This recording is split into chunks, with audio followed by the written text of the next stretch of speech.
It's TIE Fighter Renegades, a Star Wars podcast.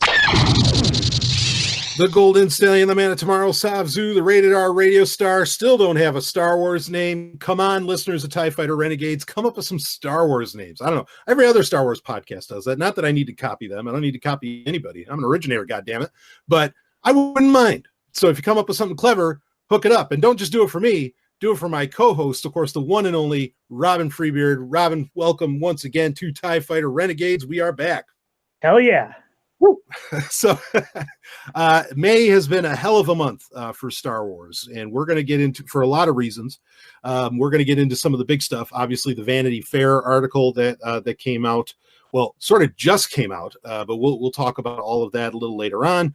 We've got a fascinating, and I can't wait to hear actually Rob's take on this. We got a fascinating fan production of the month to get into. We're going to do some reminiscing on somebody cue the Little River Band. I'm actually going to see them. I'm going to see them in a couple months, actually. Somebody cue the Little River Band because we're going to reminisce on episode 1, because it has been 20 years as of this month, May 2019, since, well, I don't know if everybody would want to say since we were graced with that movie. Some other people might have other words, but regardless, since we were graced with that, we're going to get into that. But unfortunately, we do have to open up with something somber. And that being, well, we lost one of the, shall we say, the Star Wars family. Actually, I think technically he died on April 30th of this year of 2019, but it was announced on May 2nd. And that being, of course, the absolutely lovable, inimitable Peter Mayhew, who played Chewbacca. And I haven't even seen yet where they said what exactly he died from. He died at the age of 74. I know they didn't report it right away, what he had died of, but Peter Mayhew was a giant in every sense of the word, and he literally had giantism.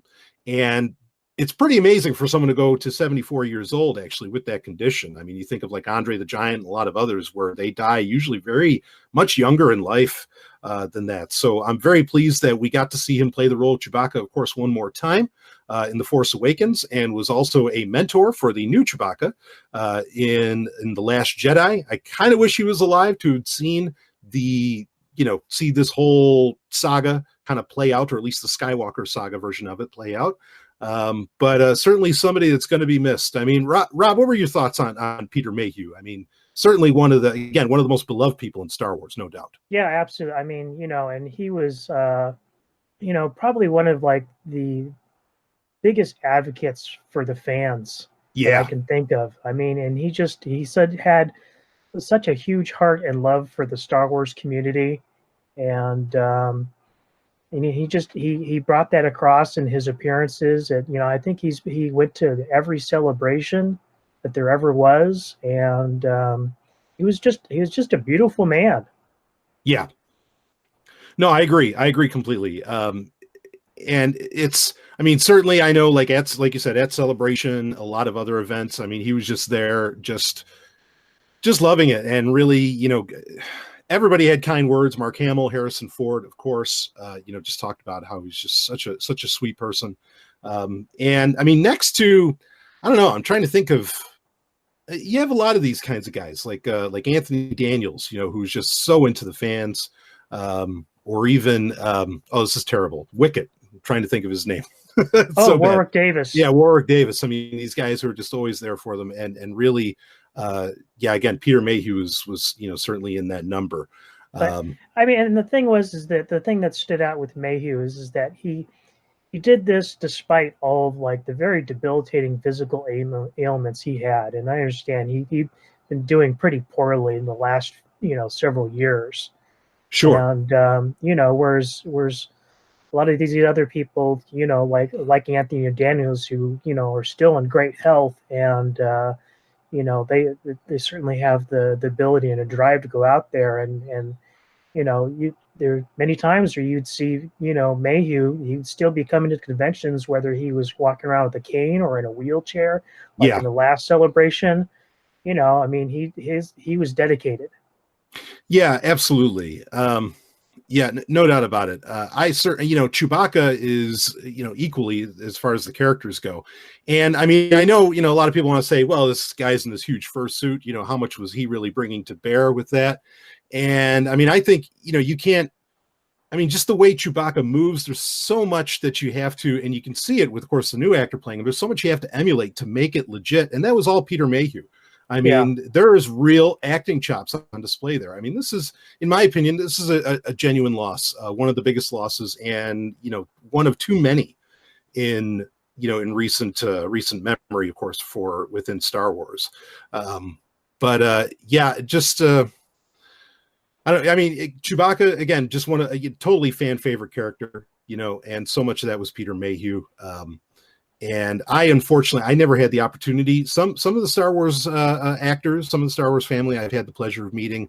He was not one of the ones that I ever really got to meet, though I'm well aware of his reputation at a lot of these events. But in any case, very sad, of course. Condolences out to the family for Peter Mayhew, the Mayhew family, and just a real loss. But Star Wars, rolls on, and he is certainly one of the reasons that it has rolled on for so long. I think without question. So, anything else on that, Rob? No, I think I like I said, I think we've said what we had to say about that. It was a real bummer when it happened.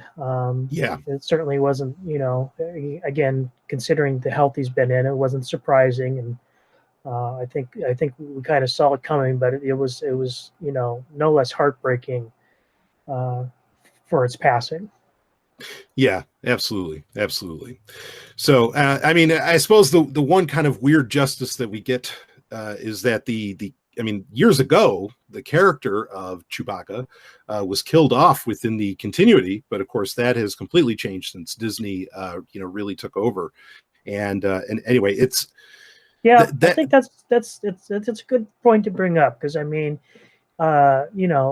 Disney gets a lot of flack for basically resetting the Star Wars universe, but people don't remember the pure outrage that happened when they killed off Chewbacca's character in the comic books, and that's something that they corrected.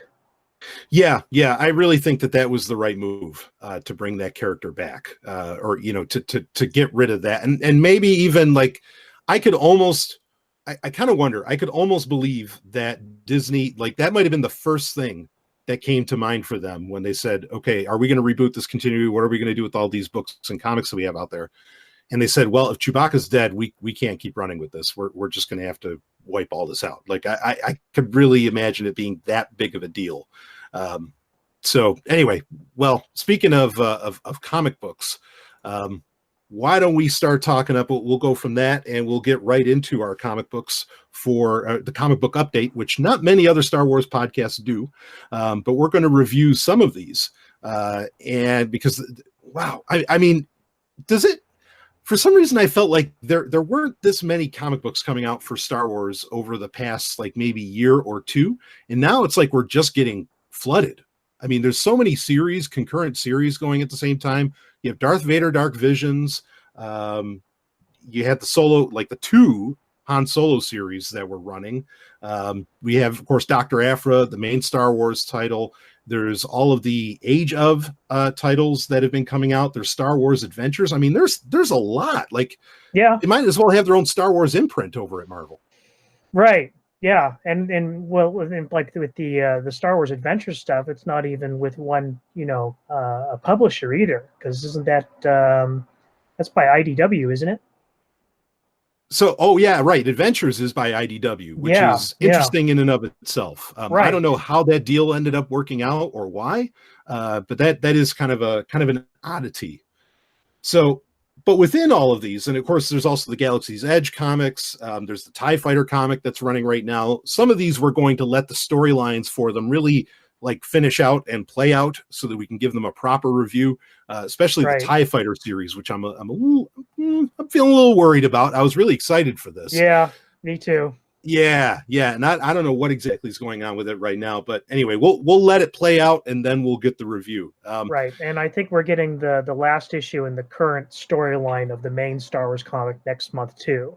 Okay. All right. So that'll be a good time to go over that. Right. Now, I do want to bring up though, real quick, is that it looks like they finally finished off the storyline they were doing with Dr. Aphra, and if the new issue from just this last week is any indication, they're heading back in the right direction.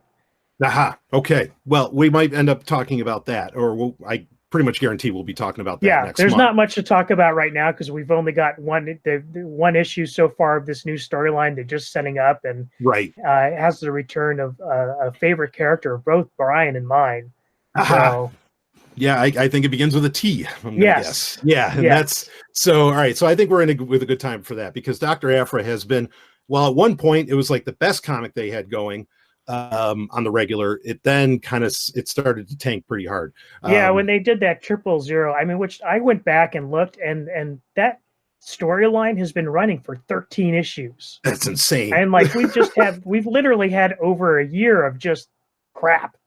That is insane. Absolutely insane. Well, anyway, so now, this brings up a point though. So the ones I do want to talk about are the Age of series that's been going on. We originally had Age of Republic. Now we're into Age of Rebellion. And these are one shot. Usually it's one character, except for there was like an Age of Rebellion special, which did a bunch of different characters recently. And I kind of wonder if I'm loving these, and we're getting like a couple every comic book day, every Wednesday. I'm kind of wondering if the reason I'm loving them is because it's one story, it's one and done in one comic. This is how comic books used to be when I was a kid, in the 80s. I mean, usually you didn't have Superman stories that went multiple issues, right. Or whatever character. I remember some Batman comic books where it was a huge deal. I mean, after years where they would do like something that maybe would go 3 issues, like that was just unheard of. Right. Not that they didn't do big comic book events, but that was just in a main title. That was kind of a weird thing to have happen. But yeah, so I think I'm really liking that this is getting back to where, because, you want to review these comics like we were just talking about Dr. Aphra and the Star Wars ongoing and all that. But, to really understand everything that's going on, you kind of have to wait. It feels like months.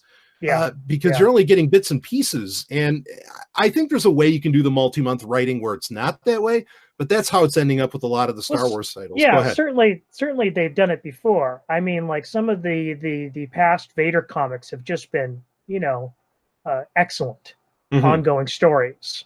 Right. And it's kind of odd that, that these Age of comic one-shots have turned out so well because the first few years that Marvel's had the Star Wars license, their one-shots have been terrible. Yeah. I'm thinking of like the DJ comic and the C-3PO comic.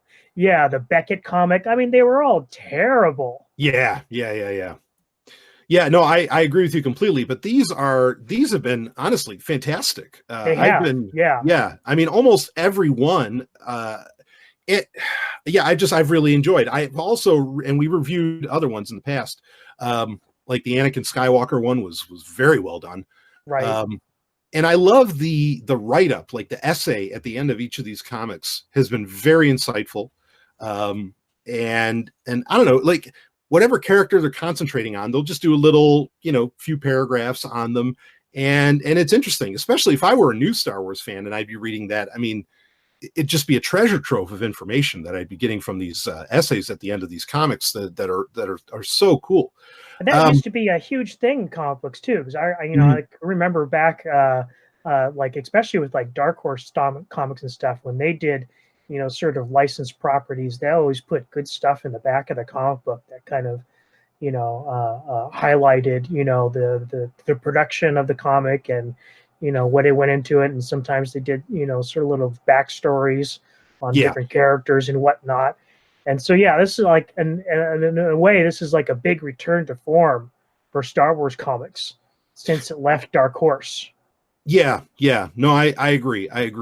This is next to like the original Lando comic that Marvel did recently, I guess it was 2015 actually. These have been some of the best stuff that they've really been running. And I agree, it's a return to form because Star Wars, when you do it right, completely shines in the comic book format. I mean, it's arguably, I would say, next to video games and movies, it's where it's at its best, pretty much every time. So these, right now we're in the Age of Rebellion series, and there's quite a few. There's Age of Rebellion, of course, there's Boba Fett, then there's actually a Tarkin comic book of all things, Han Solo, Jabba the Hutt, Lando Calrissian, Princess Leia, and of course there is the special comic, which has a bunch of little stories, including one with, like I mentioned, with IG-88 that I thought was brilliant. Which one, give me a couple of these that really stood out for you, Rob? Well, like the Lando one, I think is probably my top pick. Yeah, all these, if anything. I mean, like they're continuing to build on that relationship between Lando and Lobot. In fact, even referenced that he's still trying to find a cure for Lobot's implants that have basically taken over. And so it's just really like it was just a good, and it was good to get some background on like his involvement in Cloud City. And it was nice to get more Cloud City. I mean, that alone was worth it. Yeah, right. Because we never it was in Empire Strikes Back. We kind of get a glimpse of what life like is there for just a short time, and then everything goes crazy. So we don't really get kind of a good look into what life on the city is like. Yeah exactly. I thought that one was very well done. What's another one that really hit you? And the Grand Moff Tarkin one, that was just man, not that you particularly like the Tarkin as a character whose head you want to get into, but it really just kind of shows off just the barely restrained barbarity and brutality of the man, to the point where he's like having like these visions in his head of brutalizing his troops. So this was my top pick actually of the bunch, because I was amazed. Like, and the funny thing is, he's having visions in his head, but when you're reading it, you don't know that he's just thinking it. You think it's actually happening first, right? And he starts taking off his uniform, and he's just like, basically you have Alexander Cushing being, or Peter Cushing, I'm sorry, Alexander Cushing. That's a poet, but Peter Cushing. But Peter Cushing, he's just this chiseled old man, and you totally believe that he's like beating the crap out of this officer, and he just rips the shirt off and everything. And I don't know, Marvel's got something with making these characters, shirtless and sexy, like what they did with Han Solo in the main comic. It's pretty crazy. Captain Beefcake. Yeah, Captain Beefcake. Yeah. So now we have Grand Moff Beefcake, and but it was. I mean, I'm just reading it, and I'm like, oh, I'm just amazed that I'm totally believing it. That yes, this is exactly what Tarkin would do, and I thought it was it expanded upon a moment between Rogue One and A New Hope, really. And it even expanded upon what happens within A New Hope, where, of course, they're aiming at Alderaan and all of this. And I just thought it was brilliant. It's amazing. Go ahead. It expands on the Tarkin novel, too, because we get a lot of his backstory in that novel about, the hunts that he and his family used to go on. And here you're actually seeing it in the comic on the page, which I thought was really cool. Yeah, he finally gets, was it Iridu, I think is his home world. Yeah, you really get to see that in the flesh, and it's pretty amazing. Yeah, I love that. That's one of my top books too. Is the Tarkin book? I thought that was so well done by James Luceno. But yeah, the Tarkin comic really stood tall, and again, amazing that they can just take like moments from. And we're probably going to get into this a little bit more with some further reviews we have down the line, but not of comic books. But how they can just take moments within these movies and just expand upon them a little bit, and you get this incredible story that comes out of it. And Tarkin did that particularly well. I also agree with you. The Lando Calrissian one was one of the ones at the top of my list. Jabba the Hutt. Go ahead. Yeah, I was just gonna say that like that was like the surprise on how good the Jabba the Hutt comic was. It does make you wonder just how good a Jabba the Hutt movie would be. Right? I mean, and just like because like in Return of the Jedi, you don't really get the idea of like, they portray Jabba the Hutt, of course, as like this big crime lord and this criminal genius, but you don't actually see him being a criminal genius. Right. And just like this comic shows off just, his personality. I mean, like you have these characters are wanting to strike a deal with them, and he's going, "Oh, is this what you want?" He drinks the whole thing down and says, "Oh, sorry, that's it, no more." Yeah. Fuck you. Yeah, it was brilliant. Fantastic comic, and it really did make me think. When I read it, I was like, "Wait, like could a Jabba the Hutt movie actually work?" I mean, I mean, it'd be weird with the speaking of Hutties and all that stuff. Yeah, but I don't know. Well, anyway, how about the Boba Fett comic? What did you make of this one? Yeah, I have to say that's probably the lowest on my list for this one. It wasn't a terrible comic, but it just wasn't really that interesting to me. I kind of feel like that was them doing it right though, because I mean they totally play him off as being completely amoral, right? And very quiet. He says very little. His just reputation just kind of stands. I mean, it's not twin engines of destruction or anything like that, but I don't know. It felt to me, it kind of felt right. Like and in fact, even in the essay at the end, they've said what I've said many times. Why do people love this character? It's just because he's so fucking cool. Like he just looks so cool. Yeah, and I mean, they show that off. I just felt like the weak point was basically the foil, his opponent. Oh yeah, It was not interesting in the least. That's true. Yeah, I agree with you on that. That is true. But I mean, at least I feel like they did Boba Fett right, and actually like Boba Fett that we expect from the original trilogy, not maybe so much Boba Fett from Clone Wars, which I appreciated. Right. So so that one was pretty cool. The Princess Leia one, I enjoyed that. It's basically her getting into her Bouche character, right? And being a bit of a scoundrel, and she did it well. Lando's in it, and so that upped the stakes of the game. And I just I thought it was a comic that really worked. Yeah, and it gets you another slice of the window of that time between Empire Strikes Back and Return of the Jedi, which is cool. Yeah, actually, that was another thing, because that is a rare time that we, even in the old EU, we didn't get much except for the Great Shadows of the Empire. Yeah, well, that and the original what's her name? The comic it was originally in the comic book strips, the newspaper strips. Oh yeah. Yep, we would get that too. Yeah, and there was in the new continuity. I mean, there's been a couple books that have touched on it. Like there was the original Princess, not Hard Target. I forget that's a Van Damme movie.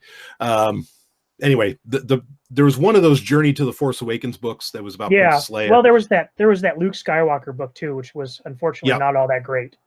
Yeah. Heir to the Jedi, I think it was. Yeah, that was like the first one of the new canon. Yeah, just like, oh, this isn't good. Right? This isn't going to work. To be fair, I mean, before anybody emails us and says that, I know it was a book originally meant for the old EU and they had to kind of convert it, but still, anyway. But I enjoyed the Princess Leia comic. Again, the special comic, all those little short stories were very well done. I mean, this has just been a great series. Even the Age of Republic ones with Count Dooku and Anakin Skywalker, and go down the list. I haven't really read one that I thought was really bad. Yeah. One of my favorites was the Qui-Gon one. Oh yeah. That was good. Even the General Grievous one, which that should have been the weakest. Just like Jabba the Hutt, that should have been the weakest sauce in the world, and no, it ended up being like very enjoyable for what it was. Yeah. So although I have to say, like, I think Count Dooku kind of suffered from the same thing that the Boba Fett comic did. Really just didn't really have a very interesting, it showed off how cool the character is, but it didn't really, have an interesting. He wasn't really doing anything all that interesting. Yeah, no, that's true. Yeah, he's just kind of tricking that Jedi, right? Yeah. And that Jedi was just kind of like a throwaway character, and Yeah, I think in light of what other things we're going to review later on in the show, I think it's particularly interesting because you get to see, so later on we're going to review Claudia Gray's Master and Apprentice, as well as the audio play of Dooku Jedi Lost.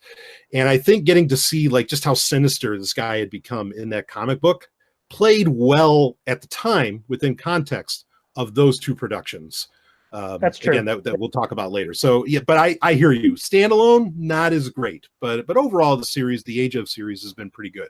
Yeah, it's been we got the excellent. Go ahead. Yeah, exactly. No, it's just yeah. So anything, any other points you want to bring up about the Age of comics? I don't think so. Yeah, we got the Luke Skywalker one coming. I hope they don't flub that, because there's a Darth Vader one coming out too. Yeah.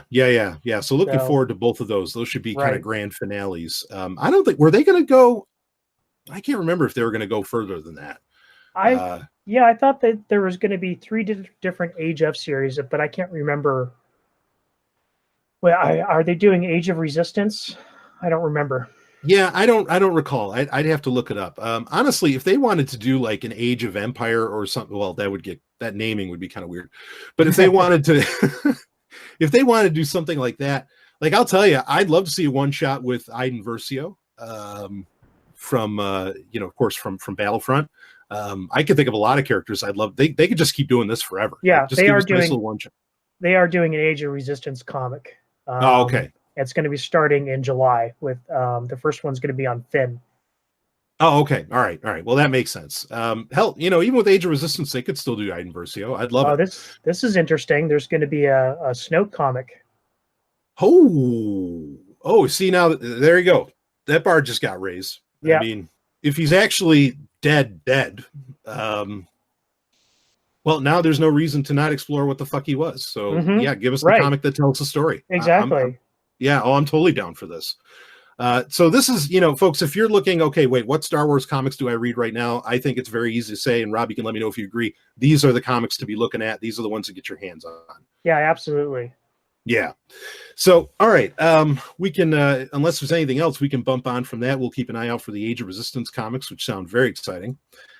Yeah, why don't we get into the big story of May, which is this Vanity Fair article with 16 pictures. These pictures are really what everybody is looking at.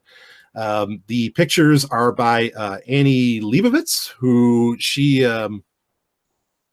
very famous photographer, famous for other things too. And the story by Lev Grossman, who is that the person that writes The Magician? I have no idea. I think, yeah, boy, it's a great book series. Anyway, if it's that Lev Grossman, but that's me. Anyway, so, okay. Yeah. Great. Actually, it's like one of the few good things the Sci-Fi Channel has ever done. And I think they're still doing too, or is a series based on those books. Anyway, but we're here for Star Wars, folks. So Star Wars Episode 9, we've got it coming in December. Finally, we're getting a lot of the news, the flood of news that we expected to happen, honestly, after Avengers Endgame came out. And this Vanity Fair article, which they do, Rob, they do these like every movie, right? Yeah, well, this has become pretty much a tradition since the prequels. Sure, since Episode 1, wouldn't you say? Yeah, Episode 1. In fact, I still have that issue, and it was and that really is what people are after, is Annie Leibovitz photography, because it is fantastic. In fact, I went back and looked back at that not too long ago, and there's it is something special, because there's photos from that issue that you still don't even really see online. Aha. Okay. Yeah, I mean, I could believe that, and I agree with you. It is special.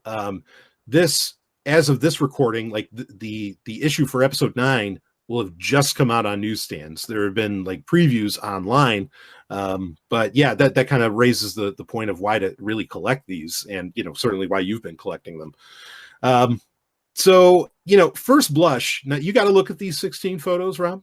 Yeah, and just an overall abstract. What do you think? I mean, is this generating excitement for you, or the opposite? I would like, and I'm hoping there's going to be more in the actual issue. In fact, I'm expecting there to be. But yeah, I'd have to say, I'm not as excited as I have been about seeing, the past Vanity Fair issues. And I think for me, those generated more excitement than these photos are. Sure. And I'm not saying that these are terrible photos, but yeah, I am still being cautious in managing my expectations about Episode 9. Yeah. Yeah, no, I hear you. I mean, I think, honestly, except for one of these pictures, I mean, I think everybody who sees the picture of Lando on the, in the cockpit of the Falcon, of course, that's great. But other than that, only one of these pictures really gave me any kind of like interest. And that, of course, is the photo confirming the Knights of Ren. And finally getting to see them, even though I'm not like 100% impressed with what I see. Right. At the very least, I'm glad we're getting some fucking payoff on that. Right. And that, to me, that's the picture. That's the real winner here. That stands out. So with that picture, I mean, I'm feeling a little bit better about episode 9. There's some stuff. There's some points of it that feel J.J. Abrams in a bad way, in my opinion. Just in an overall where I'm not feeling it so much. But I mean, there's nothing like that's really distressing to me here. At the very least, Right. I'm not walking away with a negative feeling, over it. But so what do anyway, you think about how the Knights of Ren look? Yeah, that's the thing. I'm not like, I mean, it doesn't look like they're using lightsabers. Yeah, it looks like just like a band of thugs. Yeah. Like they could be anybody. Yeah, no, I agree. And I mean, I don't know if they're going to be, in the old EU, you had, what was it, like vibroblades or whatever, Yeah. or you had those like the Sith would have these chemical lined swords that could deflect a lightsaber, so it looked like a lightsaber is fighting with a sword. Go ahead. I'm glad you brought up the weapons, because I just remembered that somebody caught something rather interesting in that picture. I guess the character in the middle of the photograph that's holding like that axe thing. Yeah. That axe showed up in Solo Star Wars story. It was part of Dryden Voss's, collection. And they had 2 of them that were standing on either side of the Mandalorian armor. Okay, so nobody knows if they're just reusing a prop and they weren't really thinking about people making connections there, but people are making connections. Sure, maybe that it's some kind of Sith artifact, because we know Dryden Voss had those. Well, but I think people are trying to make a Mandalorian connection just by the fact that it was being displayed as, along with the Mandalorian armor that he had on display. I see. Well, even then, you could still kind of have a Sith connection, because, and we're going to talk about this after this, we have other movie news that has to do with that. Basically, it's confirmed that there is going to be a Knights of the Old Republic movie. And I mean, for those that remember, that not that they are going to follow Legends if they don't want to, but in the Tales of the Jedi comic book series, the Mandalorians thousands of years ago, worked with basically the Sith Lord du jour, that being Exar Kun and Ulic Qel-Droma. So yeah, I don't know. Anyway, just tossing that out there, but I wouldn't necessarily expect anybody to go that deep on it. What do you think? I mean, I'm more inclined to think that there was an extra prop around, and JJ's like, oh, that looks cool. All right, put that. Yeah, exactly. That was my initial thought. I mean, I like that people are this aware and are catching these things. I can appreciate the lengths that people go to speculate about this stuff. Yeah, it gets a little ridiculous. But yeah, I'm not reading anything into it. Yeah. Now, is the planet they're on? Is that the one? Is that Pisana? Like, we're getting another. I think they said in the article that that's a whole, because everybody was like, oh, is that Tatooine? Is that Jakku? But I think it's actually a wholly other desert planet. It's just another fucking desert planet. I think they have confirmed that it's a new planet. It's another desert planet. Yeah. I think the name of it's Pisana, because I know they're filming in Jordan. Wadi Rum, which is actually the same place that they're filming the Dune movie right now. Okay. Yeah. Right. Where they filmed Lawrence of Arabia. Yep. Very famous. Yeah, absolutely. So let's talk about some of the other pictures here. Like I said, I think the Knights of Ren picture is the real standout there. But then we have a first look at Kerry Russell's character, or at least the masked character, that being. And we were talking before we started recording, you and I, Robin, and we're like, wow, what a ridiculous fucking name, or at least that's what I felt, of Zorii Bliss. What do you think about this? Give me a breakdown on this picture of Kerry Russell's Zorii Bliss. Honestly, my gut instinct is this is just another background character that looks really cool, that is being photographed and highlighted just because she looks cool, and I don't think she's going to have really any impact on the story, much like Zam Wesell or Constable Zuvio from Force Awakens and Attack of the Clones, respectively. Right. Yeah, actually, like Zam Wesell, like that was the first thing that came to my mind, and I'm sure that has something to do with the color purple there, because I mean, you got to understand, like, this is the crazy thing with episode 2. We're going to reminisce on episode 1 later, but episode 2, there were some oddities with this for a million reasons. I guess like any Star Wars movie, but like they made Dark Horse made an entire comic book, a one-shot, and a long one-shot about Zam Wesell or Zam Wesell, whatever the hell her name was, or how it's pronounced. And, like I remember talking with friends like, oh yeah, she's going to be this big character. And she was in the movie for what, a couple minutes, right. like barely, and she gets offed, and so right. I wouldn't put it past it. Go ahead. Yeah. To be fair though, it's not like they haven't, done this sort of thing in the past and made the character much bigger. I'm thinking of like, we only got like literally just a couple of brief seconds of seeing Aura Singh in episode 1.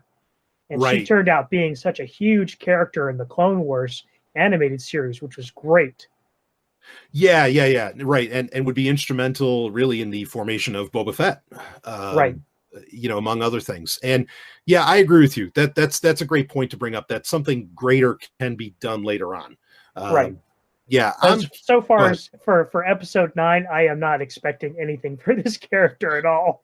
Yeah. I mean, Kerry Russell is white hot, as far as in Hollywood right now. So even just having her name attached, I think that, I mean, I could see them just going for that. Yeah. Well, I mean, it's not surprising because like she got her start from J.J. Abrams.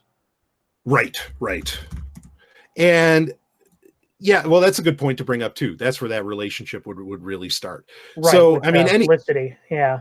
Yeah. So I know a lot of people are very excited about that character, but you're thinking that it's largely just unfounded and this isn't doing anything for you.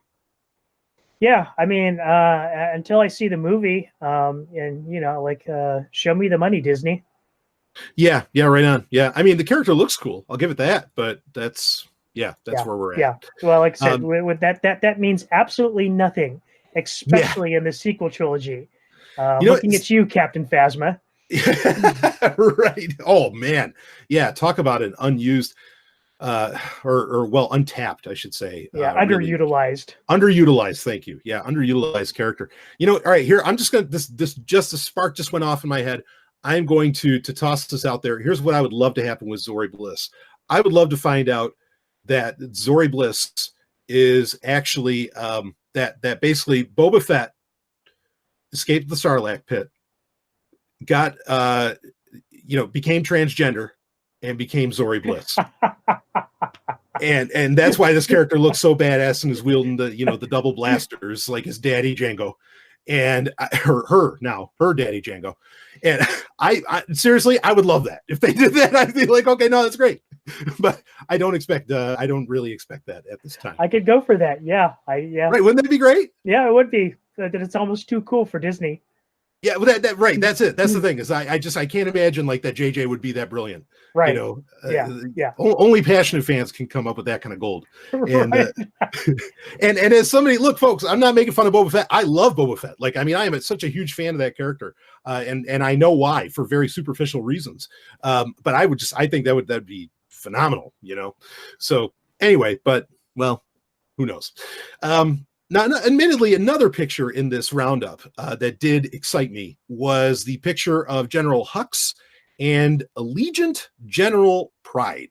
Of course, Allegiant General Pride is the character we now know that Richard E. Grant is going to be playing. I know a lot of people were very hopeful that he would be playing Grand Admiral Thrawn, which he does have the look. It would have been great. But they're both there. They're on, it looks like on Kylo Ren Star Destroyer, or on some kind of Star Destroyer of some type. And they're both in triple black. Who the hell knows what Allegiant General means? I have no idea. Just like probably the first time we ever heard Grand Moff. What the fuck is that? Right. But they do look cool. They do look badass. And of course, I'm also hopeful that, Donald Gleason is a great actor. I hope that JJ doesn't make him the butt of every joke, and yeah, it's been he's been such a disappointing character in the last two movies. I mean, it really, like, talk about here again, another underutilized character and underutilized actor too. Yeah. Because he's powerful. You know, I mean, people can make fun of his Nazi speech, and rightfully so. You know, can make fun of his Nazi speech in The Force Awakens, but like he pulled it off. Like you call it that because he did it so goddamn believably. And even though it was over the top, I mean, that's kind of the point. Yeah. So, well, anyway, I don't know what Allegiant is. I don't know if that's like the Emperor's remaining, like, or that's some kind of separate part of the Empire. I mean, who knows? I don't know. Have you heard any theories? Anybody toss anything out there that you've heard? No, I mean, the character obviously looks like he'd be old enough to be around from the Imperial days. I did hear some rumors saying that they think it's General Hux's father, but I seem to recall didn't Hux have his father killed off in one of the books or something? Yeah, I thought in the trilogy there, Aftermath. Yeah, the Aftermath trilogy. Yeah, I thought in that was like the end of it. Right. Now I can't even remember his dad's name, because some people were saying, oh, maybe his dad has a different name. No, we know his dad's name, and it's not Pride. Right. Yeah, so good bet that it's not him. But I mean, he looks great. Richard E. Grant looks fantastic, a tremendous actor.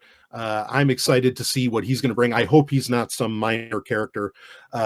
In fact, some of the other like First Order generals that we've seen in The Last Jedi, I wanted more of them because they seemed like such great characters and they had such presence and gravitas. I mean, even for, the little bit that they were there.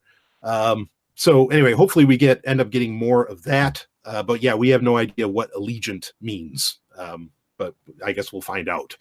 So anything more on that picture from you, Rob? No. Yeah, fair. So a lot of the other pictures are all on this in the desert location on Jordan. There's not a whole lot really to pull from it. Of course, there's the great picture of Lando, Poe, and Chewbacca on in the Falcon, which it's just, Billy D. Williams looks incredible, especially for his age. I mean, just totally believable, ready to kick some ass. Then there is the picture with Finn, and what's the other character's name that Janna? Naomi Ackie's playing there? Yeah, is it Janna? Is that how they pronounce it at Celebration? That's how I'm pronouncing it. I'm not. I don't quote me on that. Yeah. No, I know. Yeah, that's why I said Naomi Ackie, because I can't remember how they pronounced her character's name. But they're both on what appears to be kind of a horseback. Of course, they're not actually, they're Orbaks, I think is the name of them. And that looks interesting, but this picture is where it feels like JJ.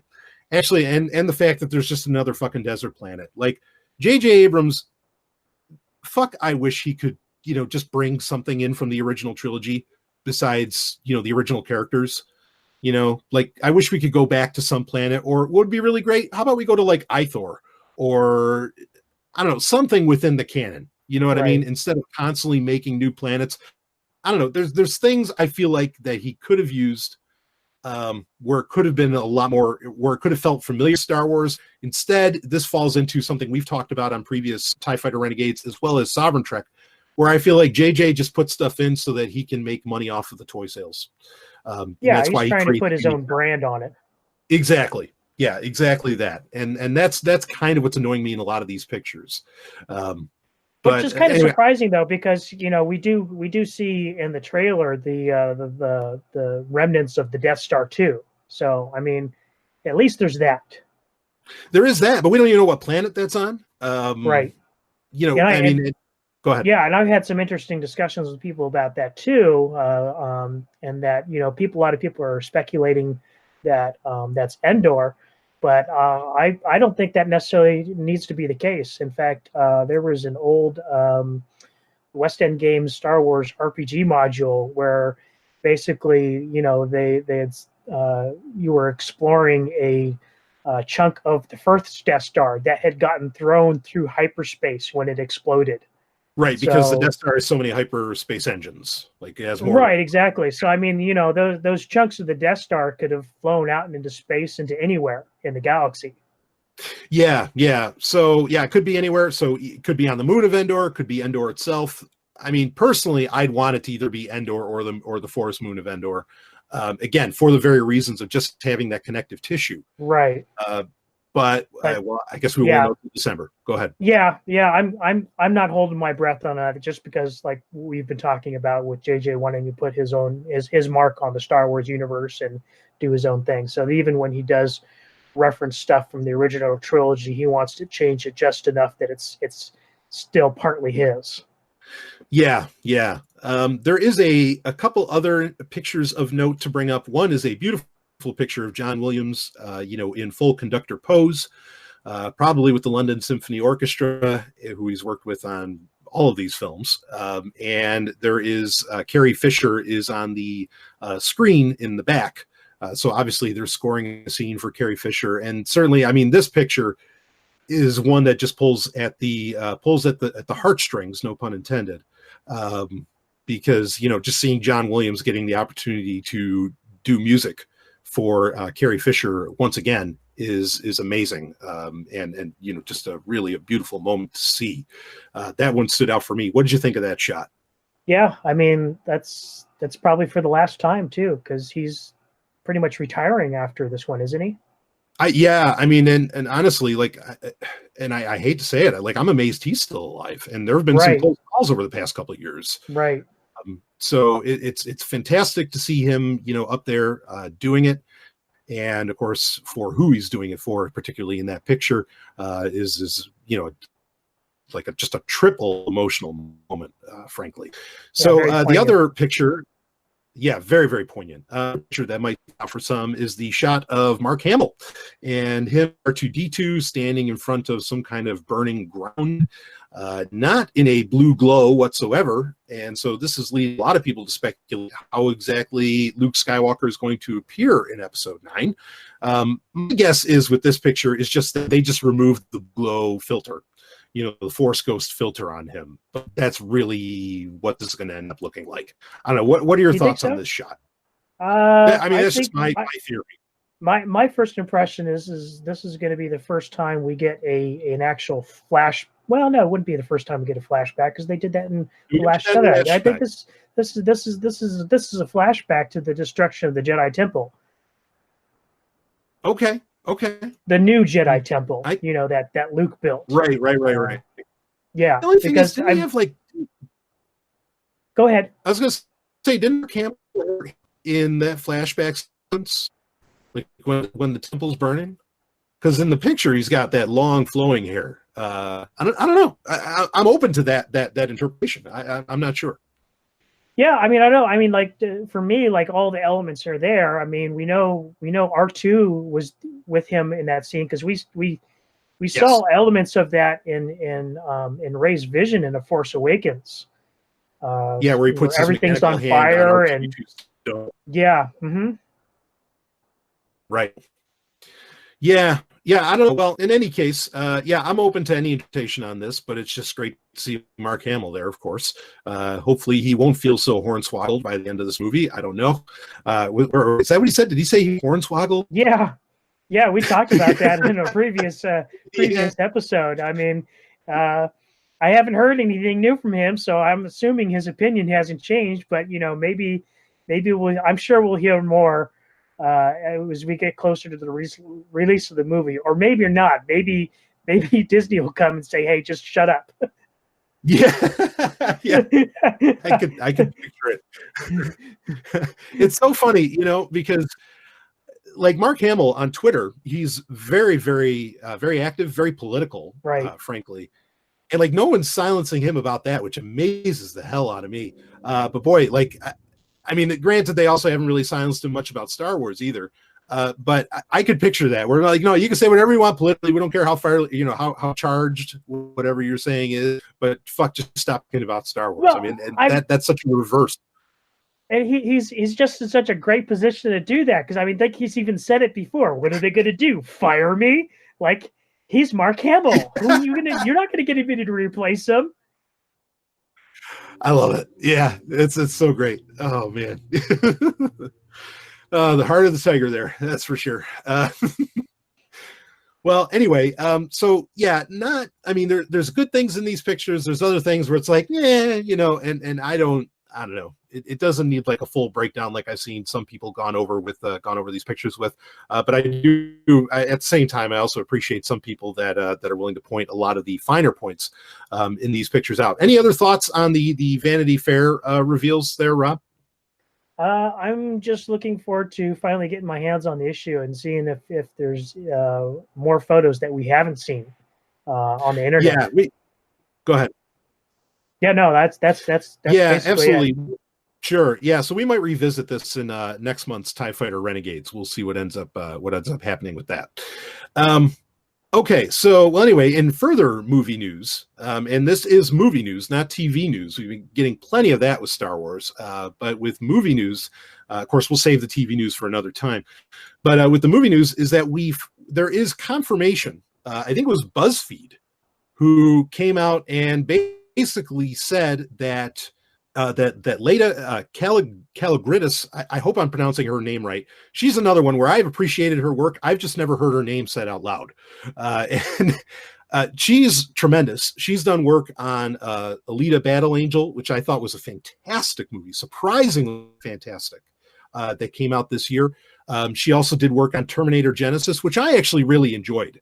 I really enjoyed that. But turns out BuzzFeed found out she is penning a Knights of the Old Republic movie.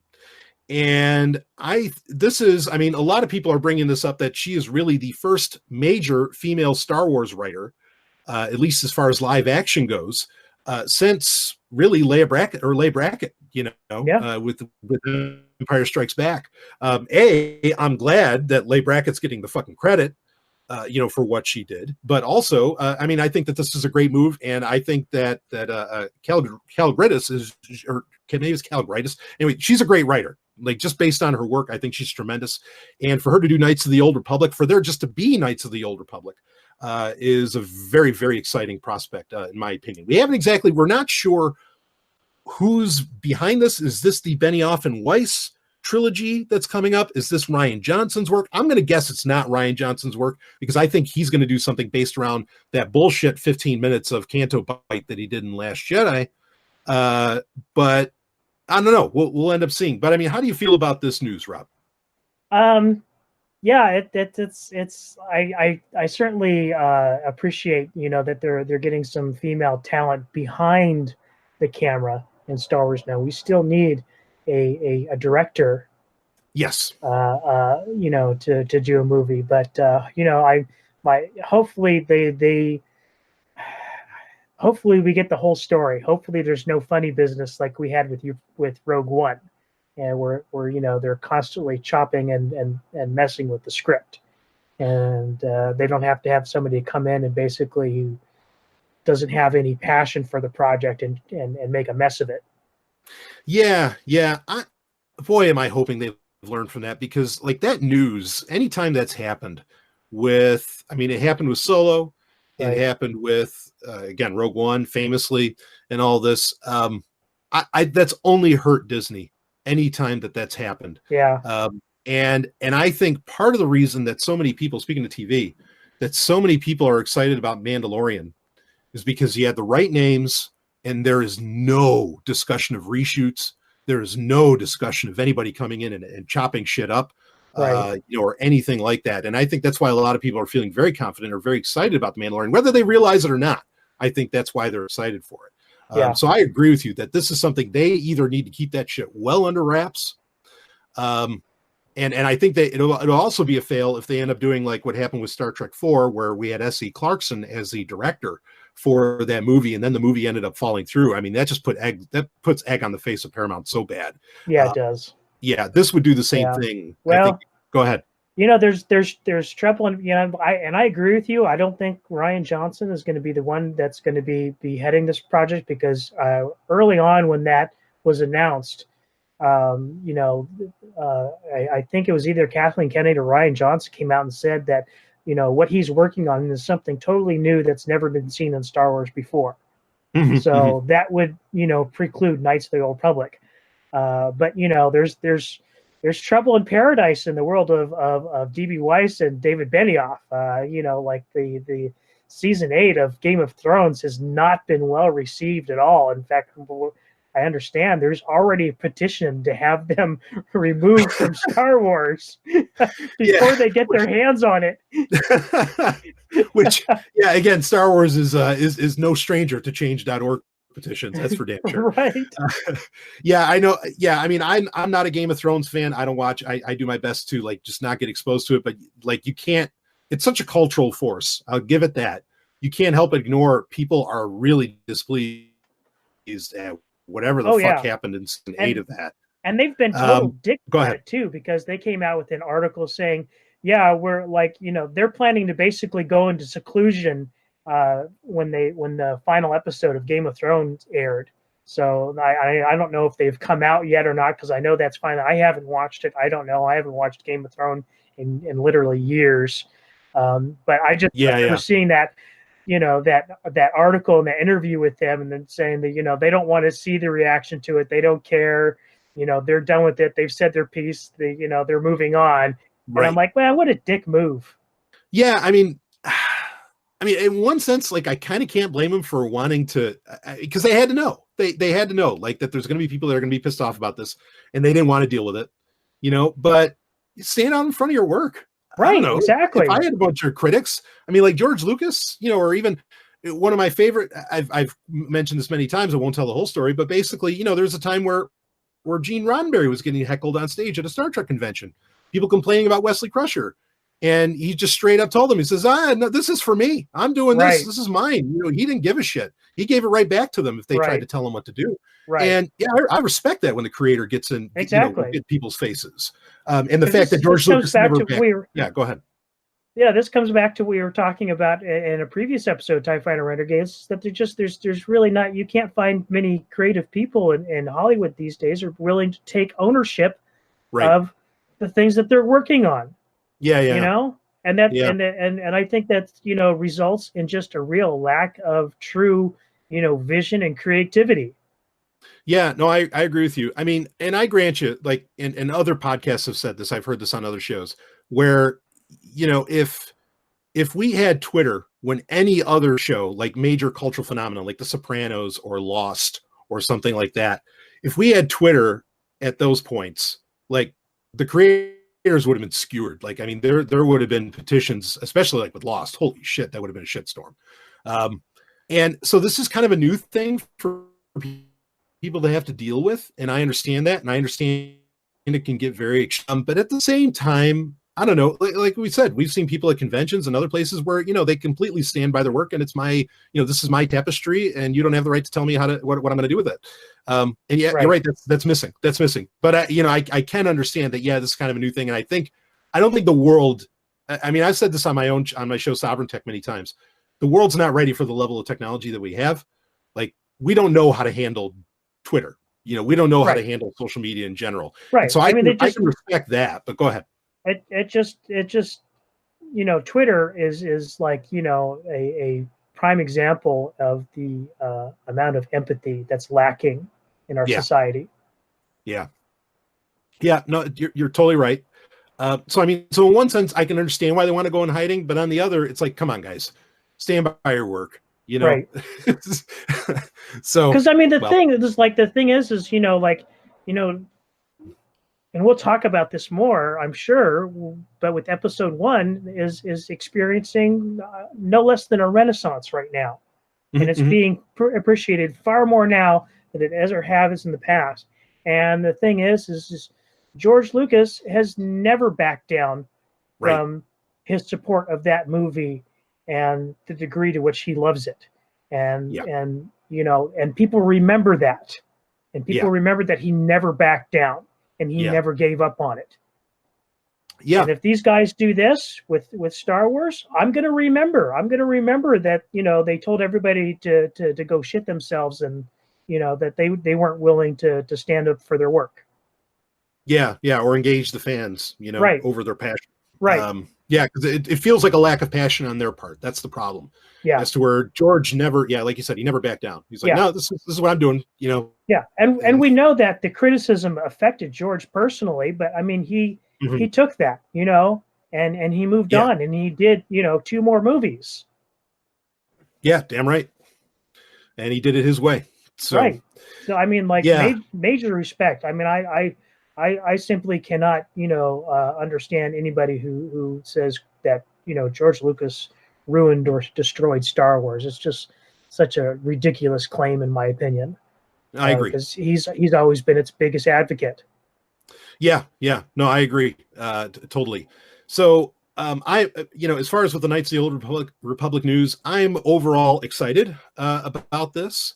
I mean, it's got the right writer anyway. I can say that, or at least a writer where I feel like she's 3 for 3 of what I know of her. And that's something, because they were big movies and ones that the critics didn't know, maybe not always enjoyed, like Terminator Genesis, but I certainly did.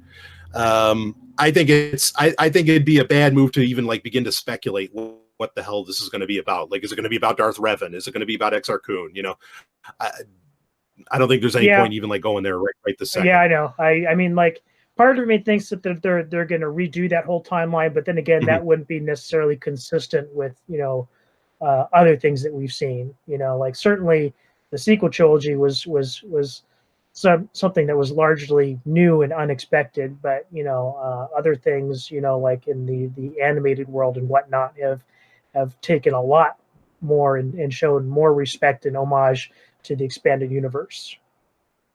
Yeah. No, I agree with you. I agree with you on that. So, I mean, how you're feeling? I know you're concerned about it being like with Benioff and Weiss. I mean, but overall, you're looking forward to Knights of the Old Republic content, I would say. I mean, like, I've wanted a Knights of the Old Republic, you know, movie ever since the game came out. Right. Shit, Yeah. Absolutely. Same. So this is interesting news, and again, I mean, it's almost insulting in a way, though, to think that there hasn't been a female writer for, I guess you'd say, live action for Star Wars since Empire Strikes Back. That doesn't smack well. Yeah, you know? I mean, unless you count Carrie Fisher, you know, working on The Force Awakens, and I think she also script doctored The Last Jedi too. Sure. So, I mean, granted, but she's uncredited for those. So, right. Yeah, fair enough. So, well, why don't we go ahead? Let's, unless you got anything else you want to put on this, we can shift gears into our next story. Let's do it. Okay. Yeah, actually, our next story is really a review. And speaking of, of female writers within Star Wars, not just, but maybe the premier writer in Star Wars overall, that being Claudia Gray, who's best known for Lost Stars, as well as the Valderon. I mean, she's in Bloodline, Nest, some of the best Star Wars novels, the canon. I mean, just really, really impressive stuff. And so last month in April 2019, when Master and Apprentice came out, I think a lot of people were very excited for this because it is Claudia Gray. Otherwise, I don't know if anybody would have even necessarily cared, because it's a prequel book, a prequel to Episode 1, which I think is fitting with the 20th anniversary of Episode 1 being this year to do this sort of thing. Yeah, this is very much a prequel. We're getting a story around Obi-Wan Kenobi as the Padawan to Qui-Gon Jinn. It is very much a Qui-Gon novel, but it's also a novel for some other new characters that Claudia Gray has been instrumental in creating. But Master and Apprentice, let me ask you first, were you excited for this book, knowing what it was about? I mean, I was excited to get more about Qui-Gon. I'm certainly excited to read more of Claudia Gray's work, because she has been pretty much the premier author in, you know, Star Wars novels of the, you know, ever since Disney took over. So I was excited on that level. Absolutely. Sure. Now, this also played in well, interestingly, with a audiobook, and it is an audio play, really, an audio play only that was available on Audible. It did not come out as a book, even though it could have easily been one. It was just, it'd be written in first person. That being Dooku Jedi Lost, which, like, that got announced on the Star Wars show beginning of April.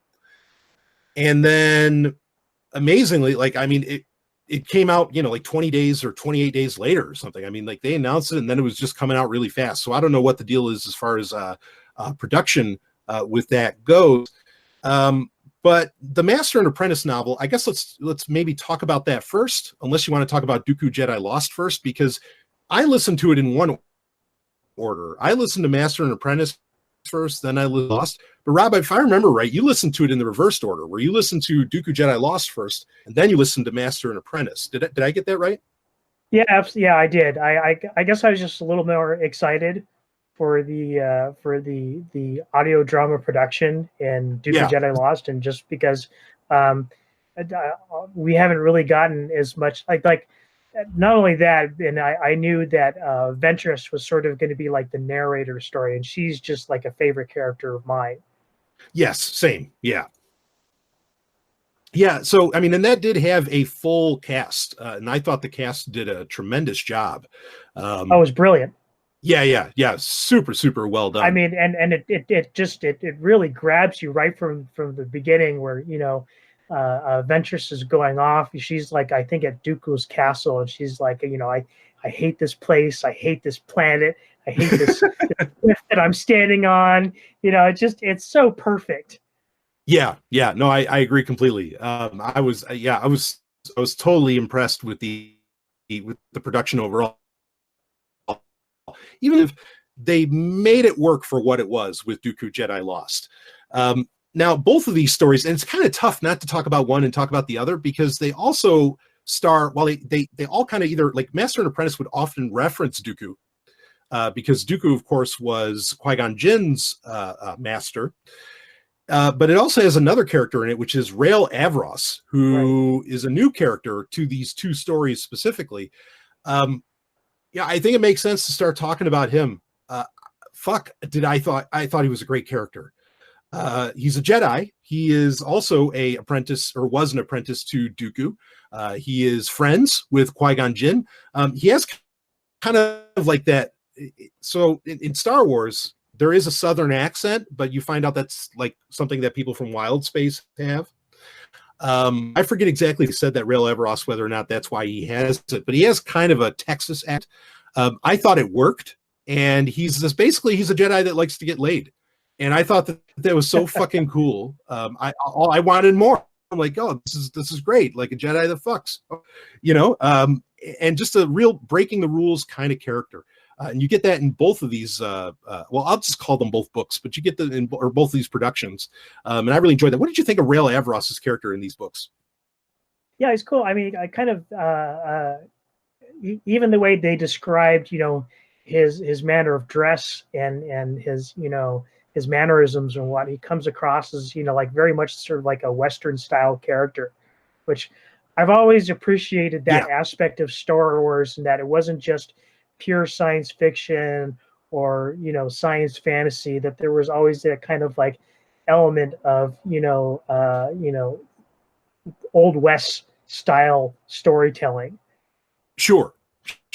Yeah, no, I agree with you. I like that in Star Wars as well, and that was certainly one of the points, one of the major things that George Lucas wanted to bring into Star Wars, and you feel it, you know, throughout the entire Star Wars saga. I would say, especially like in Clone Wars, you get a lot more of that too.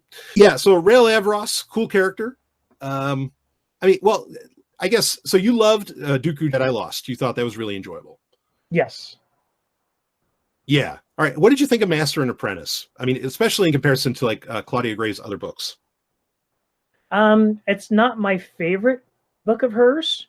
Mm-hmm. Of course, it's really hard to live up to Lost Stars, because I mean, it's still at like somewhere in the top 5 of all Star Wars novels ever, EU included. Yeah, right. So yeah, I mean, it's hard to top that.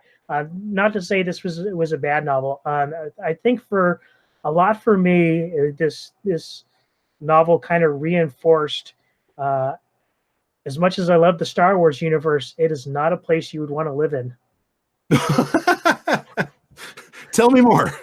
I mean, it's interesting because a major theme of this novel, of course, is slavery, and how it's still, very much present in the Star Wars universe, and really how much of, outside of the core worlds, the galaxy sort of subsists on slave labor, and the way that, there's that, certainly the divide between, the people who are sort of insulated from that aspect of the galaxy, in the more political core worlds and Coruscant and all that, and the way that the mid and outer rim basically, have to still, linger with this barbaric practice. And I very much appreciated with, the attitude that Qui-Gon gives in that he finds, the practice abhorrent. And I even go a step farther. I think if I was in the Star Wars universe, I probably would have gone Dark Jedi long ago and just tried to wipe out all the slavers. Yeah. Oh, there's a lot. Yeah, I agree with you. In fact, I was amazed by my assessment is the same, is that this is not one of Claudia Gray's best books, but it was way better than I was expecting it to be. Yeah. And I'm somebody that's a fan of episode 1, and like I want more story around what happens in episode 1, and you get plenty of that. Like there's a lot of events that happen that explain the characters that you see in episode 1 of Qui-Gon Jinn and Obi-Wan and so on. But like Qui-Gon, there's a lot of questioning of what the Jedi do in this book. There's the questioning of how, the Jedi even bring in new initiates, right? Because Rael, the character of Rael, is brought in very late. Like there's a lot of conversation around that. Right. Which also explains why Qui-Gon was so willing to train Anakin, right, in episode 1. Yeah, and there is a question like, wait, are we kidnapping kids? Which a lot of people have leveled, a lot of Star Wars fans have leveled against the Jedi. Like, these guys, they just take kids away, from their homes if they're Force users. And there was some questioning of that, and this questioning of really what I think. I agree with you that like the Star Wars universe or the Star Wars galaxy is a shitty place. And you really get where Qui-Gon's like, why, we're the Jedi. Why aren't we doing something about this? Right. And it's like, it does make you wonder, what exactly are the Jedi protecting? Like, what are they even doing? And it in some ways, it feels like they're doing fucking nothing. Right. And or if not, they're propping up a transparently corrupt government, which is, like really kind of the point of the prequel trilogy in a lot of ways. Yes. And say what you will about the Jedi Order, but I mean, it's not like they didn't have it coming to a certain degree. Yeah. No, absolutely. And you also get a lot of backstory on Dooku in both of these productions. Again, they don't really run concurrent, but they feel concurrent. Yeah. In some ways, they almost. It was interesting listening to both of these back to back, because there was one part in particular where like I felt like things didn't quite sync up just right, because they, like in the Duke to Jedi Lost, you kind of have Dooku providing Ventress with like these journals or logs from his past. Right. And you get, and in the Master Apprentice, you obviously have flashbacks of, back when Qui-Gon was Dooku's apprentice. And you get some of that in the Jedi Lost logs as well that Dooku gives Ventress. And there was a scene in particular, I can't remember, I think it was in Master and Apprentice, where like they're having lightsaber duels when they're younglings, and they haven't been chosen to be Padawans of whatever Jedi Master. And like in that scene, like Qui-Gon comes across as like very sure of himself and confident. Right. And then you go to Dooku Jedi Lost, and there's like a scene that happens like directly after Dooku chooses Qui-Gon as Padawan, and he seems very insecure and very, uncertain about his, his place with Dooku. And so to me, that didn't quite sync up quite right. Sure. And I don't know if you would really catch on to that if you hadn't listened to both of these back to back. Yeah. No, I agree that. Yeah, because I did the same, where I very much listened to them back to back. Yeah, I hear you on that. That is interesting. Again, this Dooku Jedi Lost, I kind of feel like that got.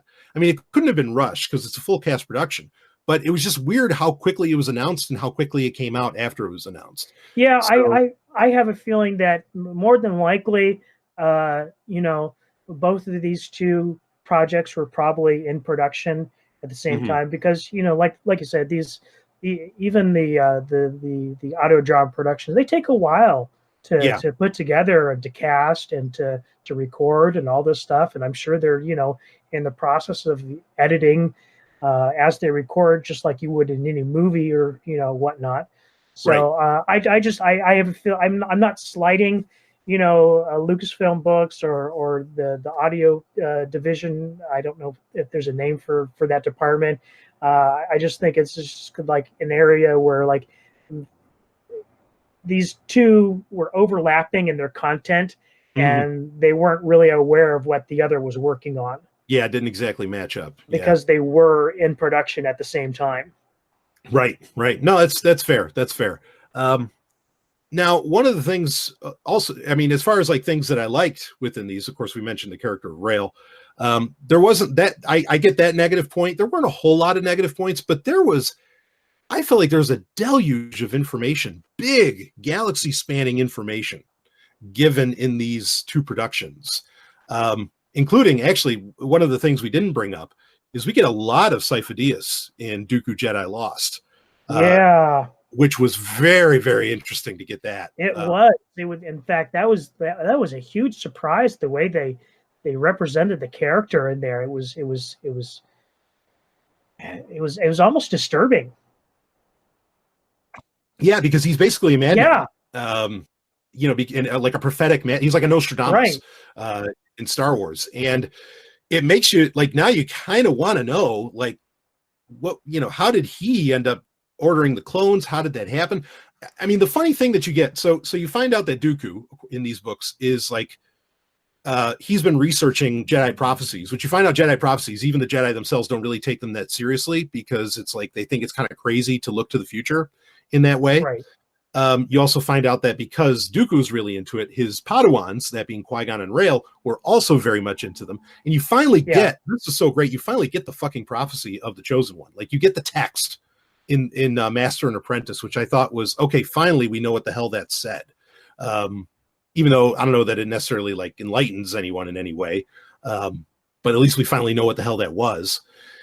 And I guess to conclude with all this, there's a part of me that wonders if Sifo-Dyas and Dooku, if they thought they were really being the good guys in bringing some of this prophecy to pass. And I, because there's that funny conversation that Dooku has with Obi-Wan in episode 2, where he's saying, I don't think you know your master that well. Qui-Gon would have joined me. And I guess, I mean, because you encounter Dooku really dealing with a lot of injustices and everything, and he gets really pissed off about it. And he recognizes the Jedi are kind of, their hands are tied from dealing with injustice.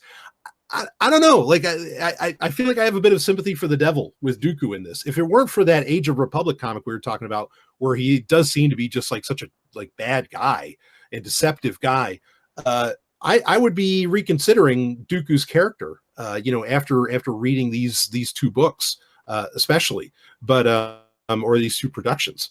I mean, what do you think on that, Rob? Yeah, I actually agree with you 100%. I mean, like, and because of that scene you referenced in Attack of the Clones, I mean, he comes across as very sincere when he's talking to Obi-Wan, and most people's reaction, I'm sure, is that he was just, he was trying to deceive Obi-Wan and whatnot. But no, I like there's definitely, to me, a hint of sincerity in what he's saying. And like with the example of like what you were talking about with the prophecies and the way the Jedi's disregard. I mean, it goes even a step further, that they outright see them as a possible path to the dark side, just because having foreknowledge of the future, gives you perhaps a sense of, control or domination over what's going to happen. And certainly that can be, I certainly think that's kind of what they were trying to play into with Dooku, and how he, came to the dark side. Yeah. I mean, and speaking of dark side, that was another interesting thing, and this happens like within the first chapter or so of Master and Apprentice, where and it gets reiterated in Dooku Jedi Lost, that at one point the Sith had like half the galaxy conquered, or like 3/4 of it. A massive swath of the galaxy was under control of the Sith. I kind of wonder if that ability for them to do that came from these like these prophecies. I don't know. Right. Yeah, there's a lot there. They explore more of the Lost 20, or at the time of Dooku Jedi Lost, the Lost 19. Who are these Jedi that left? Why did they leave? What happened? I mean, you get reference to Dark Jedi in that. Right. Yeah, there's a lot of history laid out in these books. For that reason alone, I think they're worthwhile reading. Yeah. I mean, like I recommend both of these. I mean, especially the I really enjoyed the presentation in the Master Apprentice audiobook. I haven't always enjoyed all of the Star Wars audiobooks. I'm not huge on some of the voice actors that they choose, but this one was really good. Yeah, and I think you'll end up seeing the prequels in a very, very new light, and in a better one, a much better one. Yeah, I mean, that scene in episode 2 where Dooku's talking to Obi-Wan, I mean, he's being honest with him. He says, no, there's a Dark Lord of the Sith in charge of the fucking Republic. Like, I mean, he just says it straight. Right. And I feel like, so the rest of the time he was being completely honest too. But anyway, great books. I mean, not, again, for Claudia Gray, not her best, but we're still talking about Claudia Gray here. So I still think it was a phenomenal read. And I really enjoyed them. Would you have any other comments or anything else you want to bring up from these two productions? No, I don't think so. Yeah. I mean, just solid stuff. And I was surprised. I really wasn't expecting much out of it, but it ended up being something. So, all right, let's get into our last quick news story. We'll make it quick. But on May 23rd, there was a hashtag Make Solo 2 Happen Day. And I, representing TIE Fighter Renegades, said, what the hell? Like, let's I don't think this is going to do any good, but what the fuck? And I retweeted about, hashtag Make Solo 2, of course, the movie being another Solo movie, make it happen. Because, I mean, I actually want to ask you about this, Rob. I mean, I'll say this, like, I could probably count on one hand how many times I've watched Solo. I'm just not, it's just not something I'm going to watch much. I mean, how about you? I tried to rewatch it recently before going to bed one night, and I couldn't even finish it. Yeah, right. I don't know. I just something about it just doesn't click. It's not a terrible movie. I'm not saying it's a terrible movie. It's just not that great. Yeah, I don't know. I really want to, like, because I don't want to think about anything Star Wars in that way, but I'm just not rewatching it. Right. It's where I've rewatched Force Awakens and Rogue One. I've watched those countless times already. Yep. Over and over again. So it's just weird. But anyway, so there's people who are like, yeah, okay, let's make Solo 2 happen. So I tweet this out, and then Rob's like, you sure this is grassroots? Yeah. And you with your critical eye. I'm so glad to be surrounded by people with critical eyes, because sometimes I don't have them. But one could say I had a bit of a hot take on this. Well, you shared a YouTube video with me from Star Wars Celebration that I didn't even catch this. Yeah, and I had meant to bring this up when we talked about, Celebration, and it was just sort of like a minor point that I wanted to bring up, and like, we end up talking about so many things during these episodes that it went by, and it wasn't a huge deal. But like, I almost kind of sad that I didn't bring it up, because it was my choice to be, a prophet on Sovryn, Right. Yeah, I'm usually doing the prophetic stuff, but right, exactly. Yeah. And I missed my vote. Right. Which I guess that makes me a dark side. That makes me Sith now if I'm into prophecy, but no, that's fine with come me. on, Yeah, you've right. always been dark side. Come, Oh, you're totally right. Look, folks, the back of my Jeep has an Imperial symbol like right on the hitch. You can't miss it. Right? So anyway, yeah, but yeah, you brought up this YouTube video, and it's an interview with Erin Kellerman, who played she played Enfys Nest in Solo, and she makes this one quick comment that I missed, a lot of people missed, you didn't miss. Break it down for me. Yeah, so she's being interviewed by Annie Gutierrez from the Star Wars show at Celebration, Right? And she starts asking her, these questions about the production and how she prepared for the character, and like really quickly she just throws out this thing, I think it was in regards to like keeping the secret of the movie from like her friends and family, and she was like, this was the first movie in a series. And yes. I was like, when that happened, like I was, and I watched it the day it came out, and I was like, whoa, what is she talking about here? Like, there's all these quote Star Wars stories movies are supposed to be one shots, and here she is talking about her character in the greater context of the Star Wars universe, and seeming to say that we haven't seen the last of her, and this is the first movie in a series. Because the other thing that I picked up on that interview too is she was talking about the preparation she was given for playing the character, and she talked about how the directors, so this means the original directors of Solo kind of wrote a whole backstory for her character. Right. Yeah, which, I mean, you get the sense, I mean, this is someone who is starting the rebellion, right, with Enfys Nest. So there's plenty of backstory, to run with, I think, certainly. So, yeah. So when you brought this up, it's like, wait a minute. So where I caught it from was like makingstarwars.net or whatever, one of those larger Star Wars news sites. And anyone that's been a Star Wars fan for a while, where there have been times in the past, even pre-Disney, where there have been a very tight relationship with the production teams behind Star Wars and some of these news sites. So for example, theforce.net was basically, I mean, they were basically henchmen for Rick McCallum,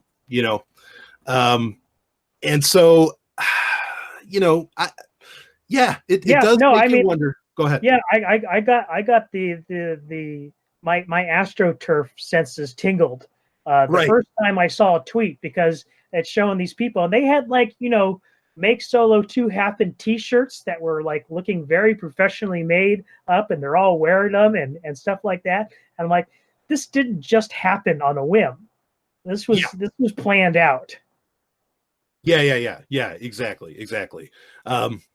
Yeah, I agree with you. And so, I mean, I still, that aside, I have, I'll take all the Star Wars I can get. I don't like, if they want to make Solo 2, fine.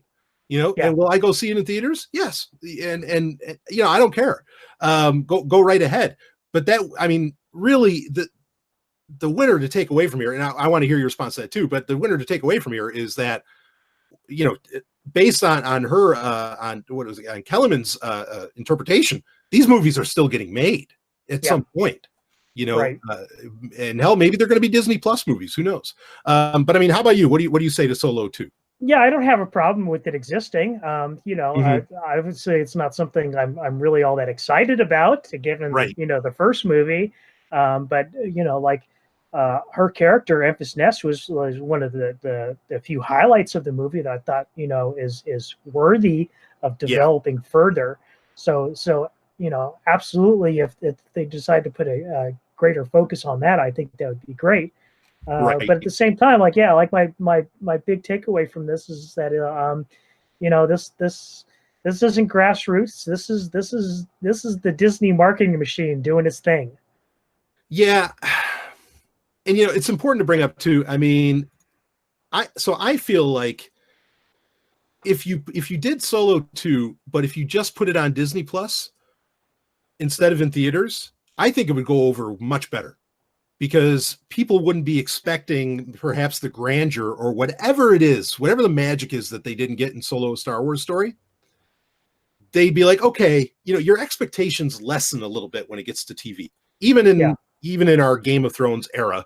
Okay, expectations are still less. Well, just in the dollar value proposition, you pay less per month for a Disney Plus subscription than you do to just one movie theater ticket. Yeah, no, well, that's a great point too. There's the financial incentive even is significantly less. That's a very, very solid point to bring up. So, and also, I mean, now Emilia Clarke is free, right? Game of Thrones is over. So if they wanted to do more with her character, I think there's something to to go with there. Which I liked her character. I thought that was fine and dandy. One of the better parts of the movie. Right. Yeah. I was going to say, Enfys Nest and her character, and just the way they ended that movie. It seems hard to believe that it was very much seemed like a setup for some sort of continuation. Like bringing Darth Maul in the end like that. That just doesn't seem like something you throw in casually as a throwaway thing to surprise people in. That seems like a setup to me. Yeah. And again, they did do a lot with this character of Kira, and there are even, extraneous novels and all this that I think, there's more to do. I really feel like there's more to do. So I'm fine with it if they want to go forward with it. I think that they have winning ways to make it palatable to audiences, and even to where they could almost forget about Solo One, how they can even rename it. You don't have to call it Solo I was 2. just going to say, they could just get rid of the Solo aspect altogether and continue the stories of Enfys Nest and Kira and Darth Maul and all these other, side characters. Hell, I'd love a Lando series. God, that would be great. Oh man! Oh, bring it! Yeah. Bring Donald on. I mean, yeah. Give him his own show. Do it. Yeah, he would tear that apart. It'd be amazing. I'm totally on board with that. I'm glad they picked such a young actor for that action. Yeah, don't make Solo 2. Make Lando 1. Yeah, there it is. There's the hashtag. Well, maybe if I think of it, I'll put that when I share this episode. So yeah, that'd be perfect.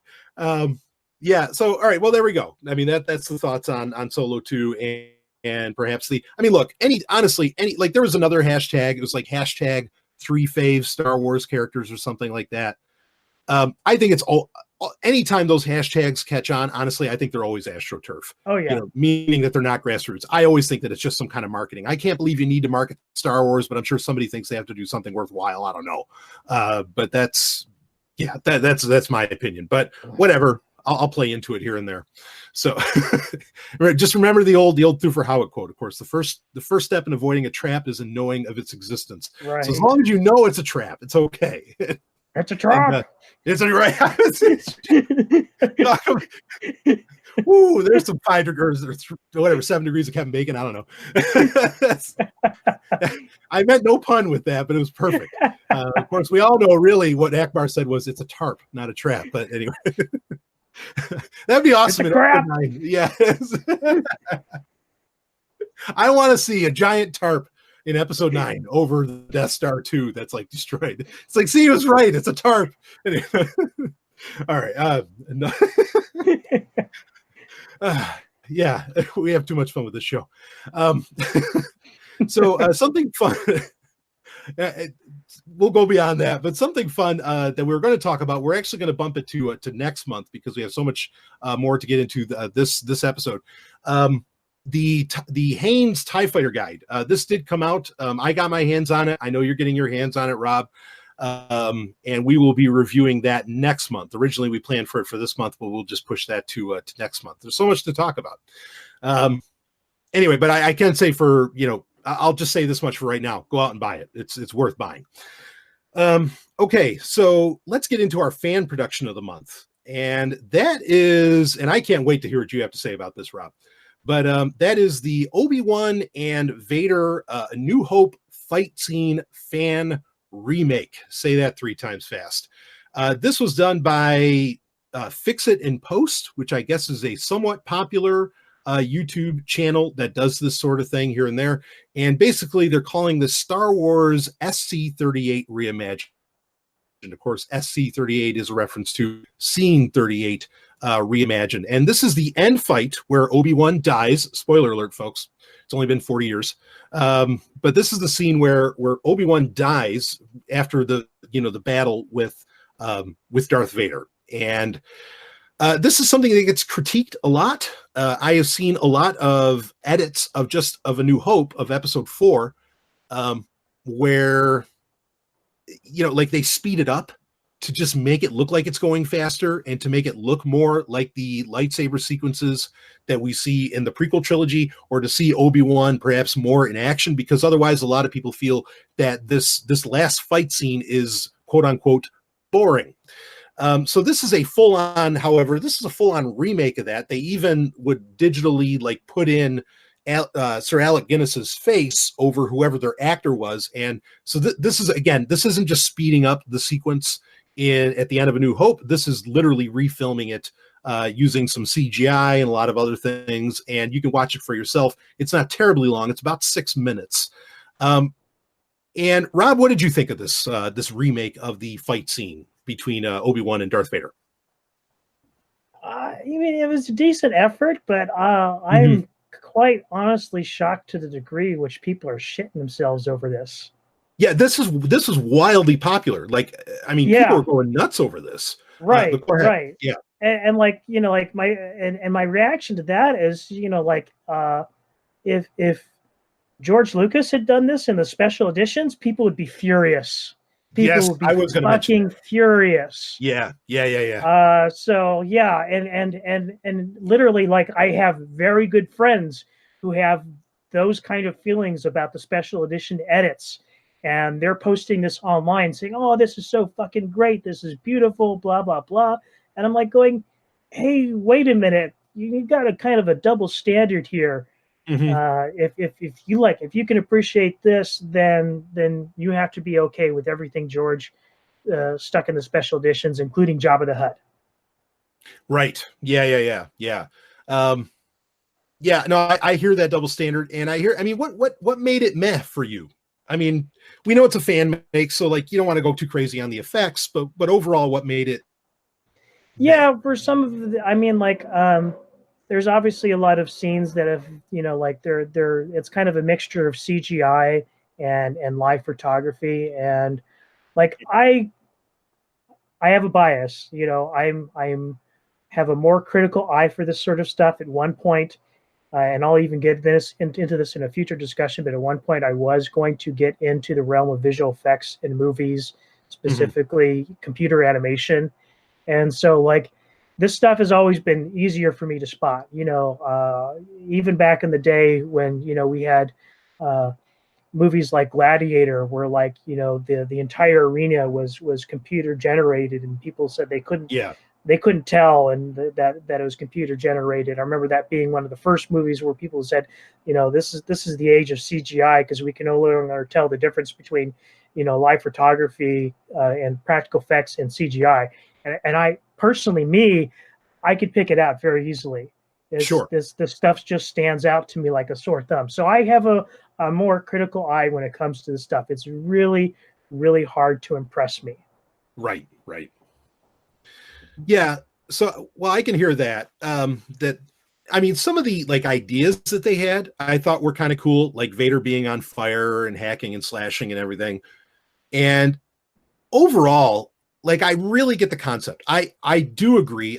Now, okay. So I actually appreciate everything that George did with the special editions. I mean, there's stuff that like, I can say, okay, he didn't need to do that, but ultimately I don't care. I think it's fine. Right. I even liked, and I know this is, here's an unpopular opinion. I even liked the no that he added into the Blu-ray edition at the end of Return of the Jedi, when Vader is killing Palpatine. And I mean, a lot of people complain about that. I thought it was fine and worked. And with that said, like, I do understand. I'm also the person that thinks A New Hope is like the one movie that could get remade, because it does feel, and I know why it feels that way, because there's nothing ever made like it before. So that, they're trailblazing all over the place, okay, right, and figuring shit out as they went along. I completely understand that, But I mean, to me, it's my least, well, maybe next to Solo, it's my least favorite Star Wars movie.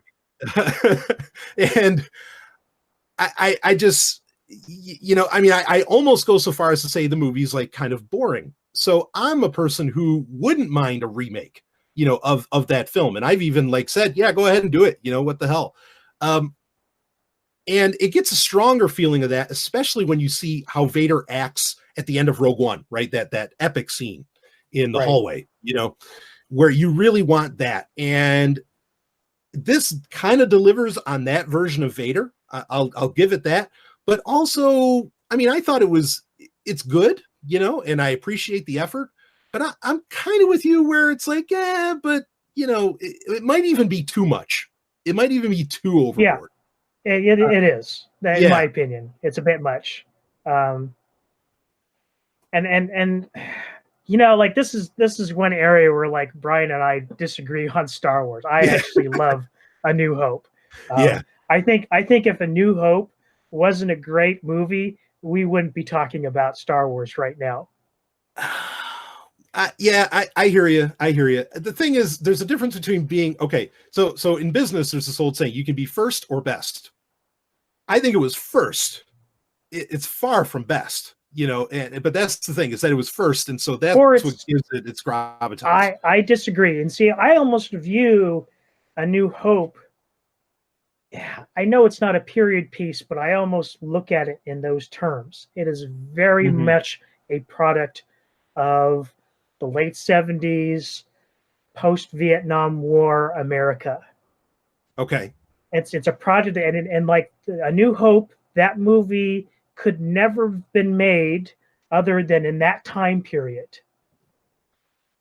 No, yeah, I agree with you on that. I totally, and I respect it for that. Yeah, go ahead.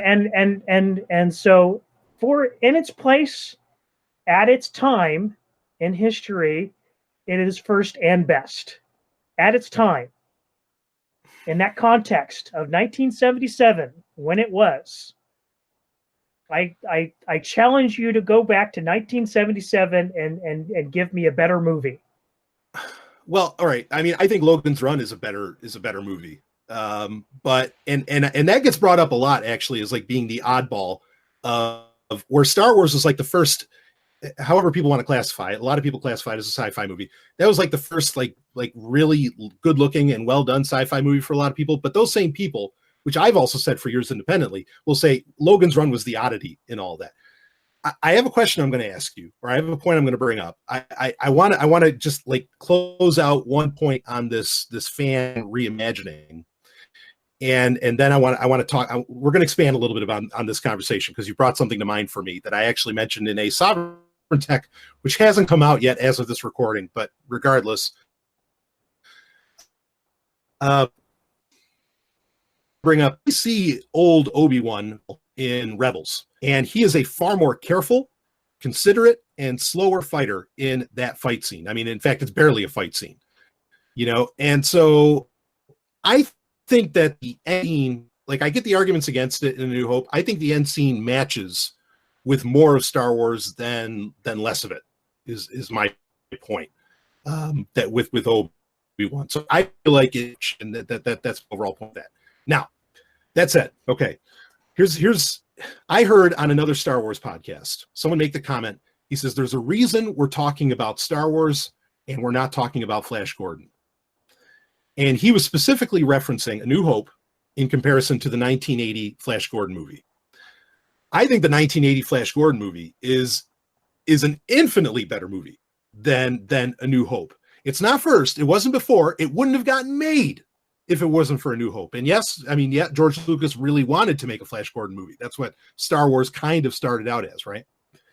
But I get it. I get it that there wouldn't be a Flash Gordon 1980 without A New Hope. But I really think that argument that there's a reason we're talking about A New Hope, or that we're talking about Star Wars and we're not talking about Flash Gordon, I don't know what exactly happened around that, but that's not a good argument, because I think Flash.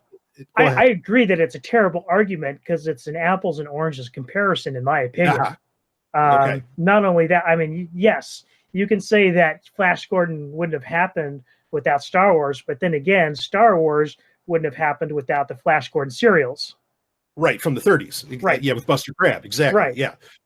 But Sure. here again, I still think the two of those are an apples and oranges comparison. They're almost different genres. Almost.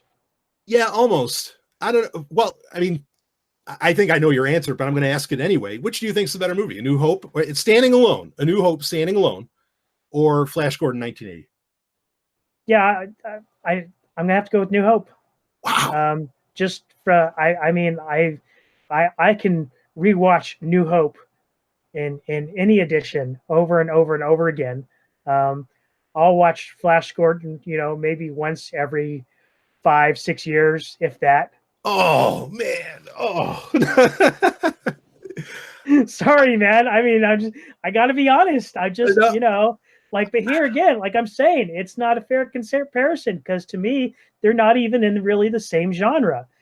Flash Gordon is definitely more, kitsch and camp. And I know that's your thing. And I agree that there's, a time and a place for that. Star Wars is not in that genre. Oh man. I don't know. Yeah, I mean, I hear you. Obviously, I respect your opinion, and I know it comes from a very intelligent place, like a hyper intelligent place. It's, yeah. I think A New Hope only has gravitas because it did all of it first, and it's not like there weren't other people thinking about it. Like I remember there was an interview with James Cameron where he's talking about Star Wars, and he says, like when he first saw A New Hope, he says, "Oh, God damn it, somebody got there first," of creating this dirty universe and this lived-in universe, and very believable at that. And I feel like that's kind of it. Is just that it was first. I mean, I'm glad it was because we get Empire Strikes Back, Return of the Jedi, and then we get video games and all that, which are what really makes Star Wars great, in my opinion. Yeah, I don't know. Okay. I'm going to present an argument that okay, maybe I'm tailoring this to your perspective, definitely. So maybe you'll see it. One of the things that makes A New Hope superior is that you see the bad guys win. Emperor Ming just tries to destroy the planet Earth, but he never pulls it off. Whereas Empire destroyed a whole planet. Yeah, but Ming survives. Like you get the guy grabbing the ring at the end. Darth Vader survives. Yeah. I mean, like you really I really feel like Star Wars upped the stakes. You see, like you have to take this serious. They destroyed a whole planet full of millions, if not billions, of people, whereas Emperor Ming only has aspirations to do such things. Yeah, I like the bad guys, and I agree. So, well, all right, that's fair. That's fair. I mean, I'll tell you, like, the one thing I wish would happen in Flash Gordon 1980 is I wish Flash actually took Ming's offer and just became the Emperor or became the King of Earth. Like, I really wish that fucking happened. But you say that about Return of the Jedi too. Well, sure. But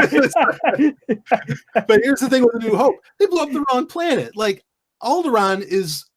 What little we know of it is the cool, in my opinion. I mean, it's been my banner on my Twitter account for years because like it so embodies so much of my actual life philosophy, not my fantasies. And they blew it up and we get nothing more of it. And so like I'm actually kind of pissed off about that. But I hear you. You're right. It is the bad guys winning in a very real way. Yeah, I mean, I get your point. I still think. I think Flash Gordon 1980 is just an infinitely better film, but we're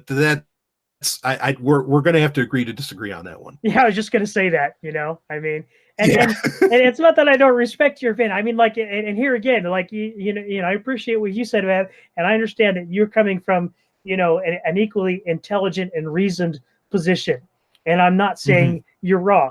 It's just that we disagree. Yeah. But we do agree that this Scene 38 reimagined fight sequence is, I don't get the excitement around it. I mean, it's good. It is what it is, but not like, oh my God, this is the most amazing fucking thing we've ever seen. I don't grasp it. I think if they had spent some more time on it and put a little more polish into it and make some of the compositing a little more polished and between the backgrounds and the character and make it look a little more seamless, I probably would have been more impressed. But the state it's in right now, and especially like the scenes with Obi-Wan, where they obviously just pasted the footage of Alec Guinness's face over the actor playing Obi-Wan. Some of that just looks terrible. Yeah. I mean, the effects, I'm not going to, I mean, I hear that. As long as what they're doing is good or is believable enough, I can look past the effects personally. But again, it just felt like too much. I did like the hearing of the voices from episode 3, the lines. Yeah, that was cool. I thought that was a nice touch. If they did another re-release, if they did another re-release of Star Wars and decided to make some more edits and they put in some shades of that from the prequel trilogy, I would be for that. That'd be totally cool. Yeah, and we have precedent for that now with episode 7. I mean, that we do get those kind of flashback sequences, right, and episode 8 as well. So I would be fine with that. I'd say go ahead, add them in. But anyway, so there's that. If people want to check it out, link is in the show notes for this episode. It's certainly worth watching. I can say that much. But I agree with you, Rob. I don't get all the hoopla around it.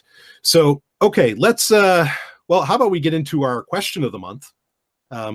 And this has to do with really. Well, I mean, it's May. It's May 2019, and this is the month when finally episode 1 in 1999 dropped. And maybe a lot of Star Wars fans dropped that same day. I don't know.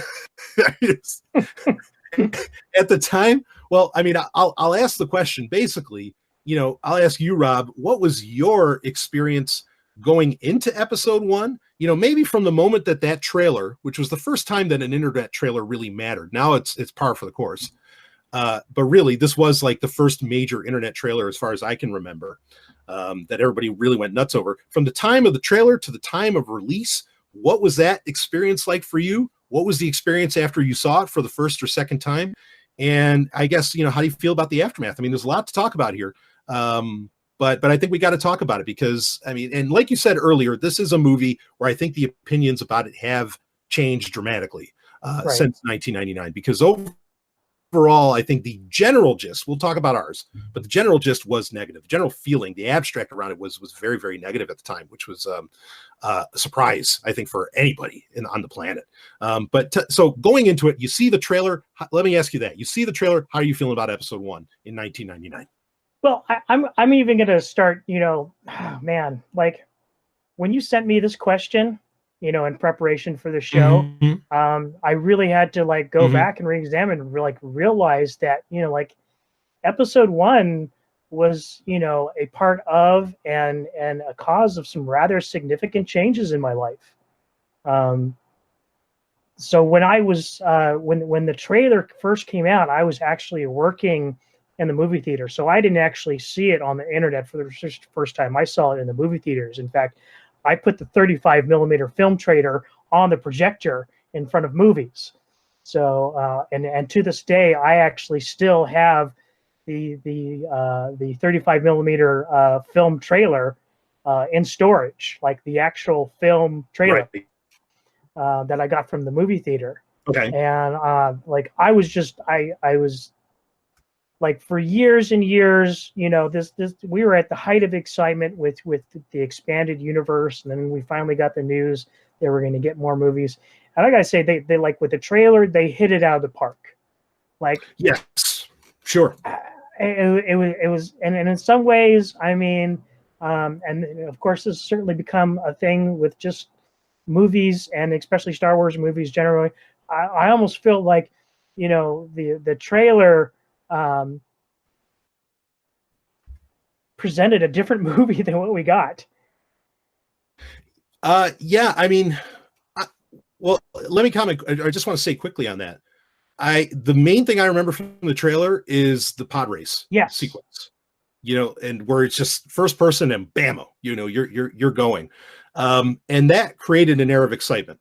And in that sense, I can see what you're saying, where it didn't feel like we got that movie, because even I'll say episode 1, I mean, I love the movie, but it's also, I can admit where it's not exciting, Right. Yeah. But I mean, fast paced anyway.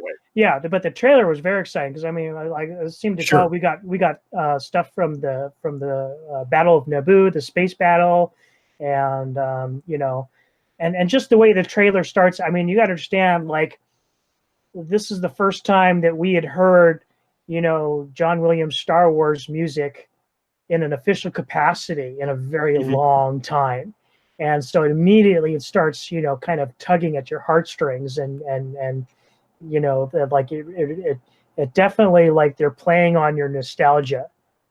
Yeah, this was probably the only classical music that MTV ever played a music video for in history, because when Duel of the Fates came out, I mean, you know, it was all over the place, and MTV had like a huge reveal of the music video for it and everything. And not that that's exactly, I mean, there's still choral elements to it, but you get my point. Anyway, continue.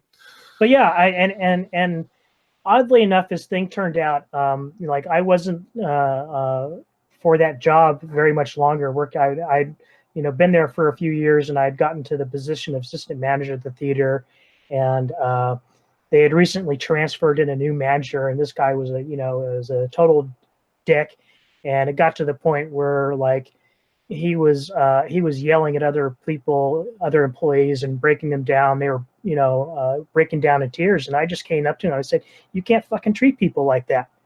And so, sort of like, "You're quit, I quit, you're fired," sort of thing. Yeah. But the nice little post note to that is that you know, I kind of had endeared myself to all the employees that were there for standing up to him like that. And Lucasfilm was doing something new at the time where, like, all the marketing material for the Star Wars movies for Episode 1, after, you know, the movie was over, was supposed to go back to Lucasfilm. Otherwise, you would not get posters and marketing material for the following movies. That was sort of like, you know, it wasn't even just an implied threat. They just plain out said it. If you don't send this material back to us, you're not going to get marketing material for the next movie, which I don't think they actually, you know, lived up to that threat, because the employees had basically secreted it off, Episode 1 posters, banners, the trailer to me when I came back to visit them later on after I, you know, quit / been fired, which is really cool. Especially at the time, how could they even keep track of that? I mean, this is common practice. Honestly, oh no, today. No, they knew it was gone. Like, you know, I made off with, like, you know, like that big 10-foot banner with Anakin Skywalker's shadow of Darth Vader being cast on the building there. I mean, it's just this huge banner, and like you couldn't notice it disappearing, and I still have it to this very day. And like, and then the same thing with the film trailer. I mean, you know, like you're supposed to send all that stuff back. Nope. Yeah, that's fantastic. No, I love it. I love it. Yeah. I mean, I'll speak to the trailer quickly. Just that, oh man, did it excite the fuck out of me. And I can, like, literally remember the quick time. I had my iMac at the time, and like, over and over again, couldn't stop watching that trailer. It was so fucking exciting. So we're getting to the build up, you know, before this movie actually comes out at the end of May of 1999. I mean, how are you feeling about this? You know, there's a lot. I mean, the marketing machine was fucking insane. I mean, there's Darth Maul everywhere, anywhere you went.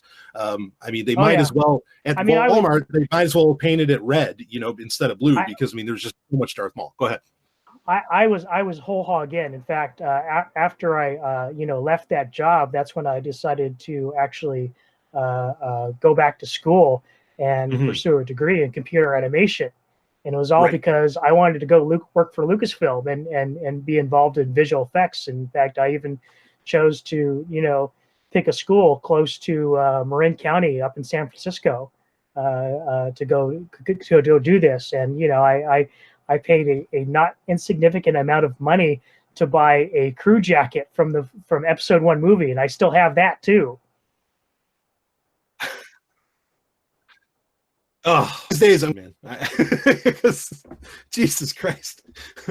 Yeah, I love it. Okay. So, yeah, I mean, so you're a whole hog in. You're yeah, we're going to do this. Were you one of the people, were you camping out? I mean, were you one of those? Absolutely. Yeah. Yeah. In fact, in fact, this is the cool thing is the theater I was camping out at was the Coronet in San Francisco, which is literally the theater that George Lucas goes to see his movies. And the day I was there camping out was when they were doing the Lucasfilm employee screening of Episode 1. And I didn't get to meet George Lucas, but I saw him, and I got, later on, my opinions would change to this man, but at the time, I did actually get to meet with and talk with Rick McCallum. Right. Well, at the time, I mean, Rick McCallum was, he was one of the good guys. Right. I certainly understand that. Because he had actually worked with some of the, with special editions, I think, involved with that process.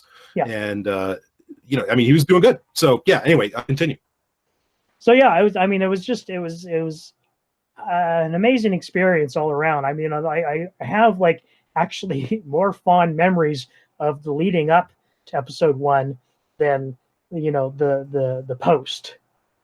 Yeah, I think a lot of Star Wars fans are that way. I mean, how many days did you camp out? Did you say? I camped out for the way they did it. It was kind of like in shifts, so I only had to camp out for 24 hours for one day. Oh, okay. And then basically my spot in line was saved. Yeah, right. Yeah, because I mean, I know there were people who were camped out for like 3 months or some. Oh some yeah, crazy... no, and I was like pretty far back in line, because I did it that way. There were people there at that theater who were camped out for weeks. It was crazy. That's amazing. I mean, I loved hearing those. And I couldn't do that because I was literally going to school at the time, trying to become, a visual effects artist. Yeah, I mean, I heard those stories. I mean, at the time I was in Utica, New York. Okay, so not like a hotbed of any kind of culture, except for maybe Italian, which when you're a Jewish boy, well, anyway, but there wasn't any of that there, like that kind of excitement. So I loved reading the stories online that people were doing that or hearing it on the news. I'm like, yeah, fuck yeah, there's Star Wars fans that get it. They're that, they're that excited for it and everything. So I still, to this day, I think that's so cool. And the premiere night the premiere night was just totally wild. I mean, you had people, like several people in full up like Darth Maul, cosplay, with just, fantastic meat, and like people like, outside the theater, we were having like lightsaber battles in the parking lot. And, it was just, it was crazy. In fact, I even met somebody who at the time was working for, what was it, ZDNet, Zip Davis? Yep, Zip Davis, yeah. Which back then was a rather popular like tech news site. And, chatted up one of the journalists there, and she was, there to report on the movie, and actually got a notebook that I still have this today. That like the outside of the notebook was from a printed circuit board, which is really cool. Not a huge deal, but it was kind of a cool thing. But yeah, I mean, it was just such a I don't know how else to describe it. It was a fan circus. It was crazy. Yeah. So now I want to ask you about, we'll talk about the movie and the aftermath next. I'll comment a bit on my experience with that. I had heard pretty much the same. I mean, I talked to people later on. This didn't happen for me. I talked to people later on who like, basically they were camping out, be it in Boston or New York City or something like that. And like, literally, this is the first time they got laid. It was just, there was this community, like almost like a tent city, just they weren't homeless, but it was like a tent city building up around, the release of this film, just waiting for it. Some people waiting, like I talked to one guy who was there for like a month and a half, and like he ends up getting a girlfriend out of the deal because they were kind of both camping there and everything. She broke up with the guy while he was there. I mean, this was nuts. People were like living their lives in line for this fucking movie. You know what I mean? Right. You have whole soldiers going on. In fact, I really, to this day, I think somebody should be making a movie just about those tent lines, for seeing this film, because I think there's so many people's lives changed at that point. Same with you, where I actually, and I've said this many times on Sovryn Tech, where that movie is like, that's a marker for a different life of mine. Yeah. Like there's life before Episode 1, then there's life after, and those are two very different lives. Kind of very different lives for me. So I really I gauge, in fact, to this day, I still gauge all things as pre-99 and post-99. Now, I was just getting out of, that was my last year of high school. In fact, it was one of the only days that I ever missed school. And I told my teachers openly, I said, no, I'm going to episode 1 first thing in the morning. Too bad. Like, let me know what the homework is beforehand, because I'm not going to be here. And they thought it was great. Like, they were like, oh, no, you're always here. Go ahead. Go have your fun. And I wasn't in line. Again, that wasn't a thing in Utica. But the night before, me and a good group of buddies, we didn't sleep the night before. We literally did not sleep that entire night because we were so busy just talking about, well, what does this mean? What does this mean? And we were buying all the books and we were looking at the back of the soundtrack and everything. And boy, when the soundtrack came out on May 2nd, like, that was huge. I was listening to that over and over again. Yeah. I knew the soundtrack well before I saw the movie, Yeah, same here. Were you the same? I bought the soundtrack the day it was released. Yeah, and of course, it same. had that I epic remember spoiler in it. Oh yeah, where it said that pretty much Qui-Gon died, right? Yeah, there was I think the name of the track was like The Funeral of Qui-Gon Jinn or something like that. It's like, oh well, okay. Yeah, yes, that was a fuck up. So, but anyway, I just late long, didn't sleep at all. I actually 2 tickets. I bought it for like doing it must have been, they did an early show, like an 11 o'clock show, and then they did the next one was a 3 p.m. show, and I bought both of those back to back. Which I'll talk more about that when we talk about the movie itself. But the excitement level was, nothing could get more white hot for me, and perhaps to this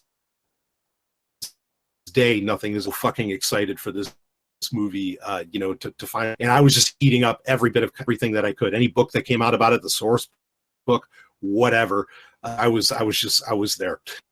So anyway, now the movie go to see. You're at the screener for this, am I right?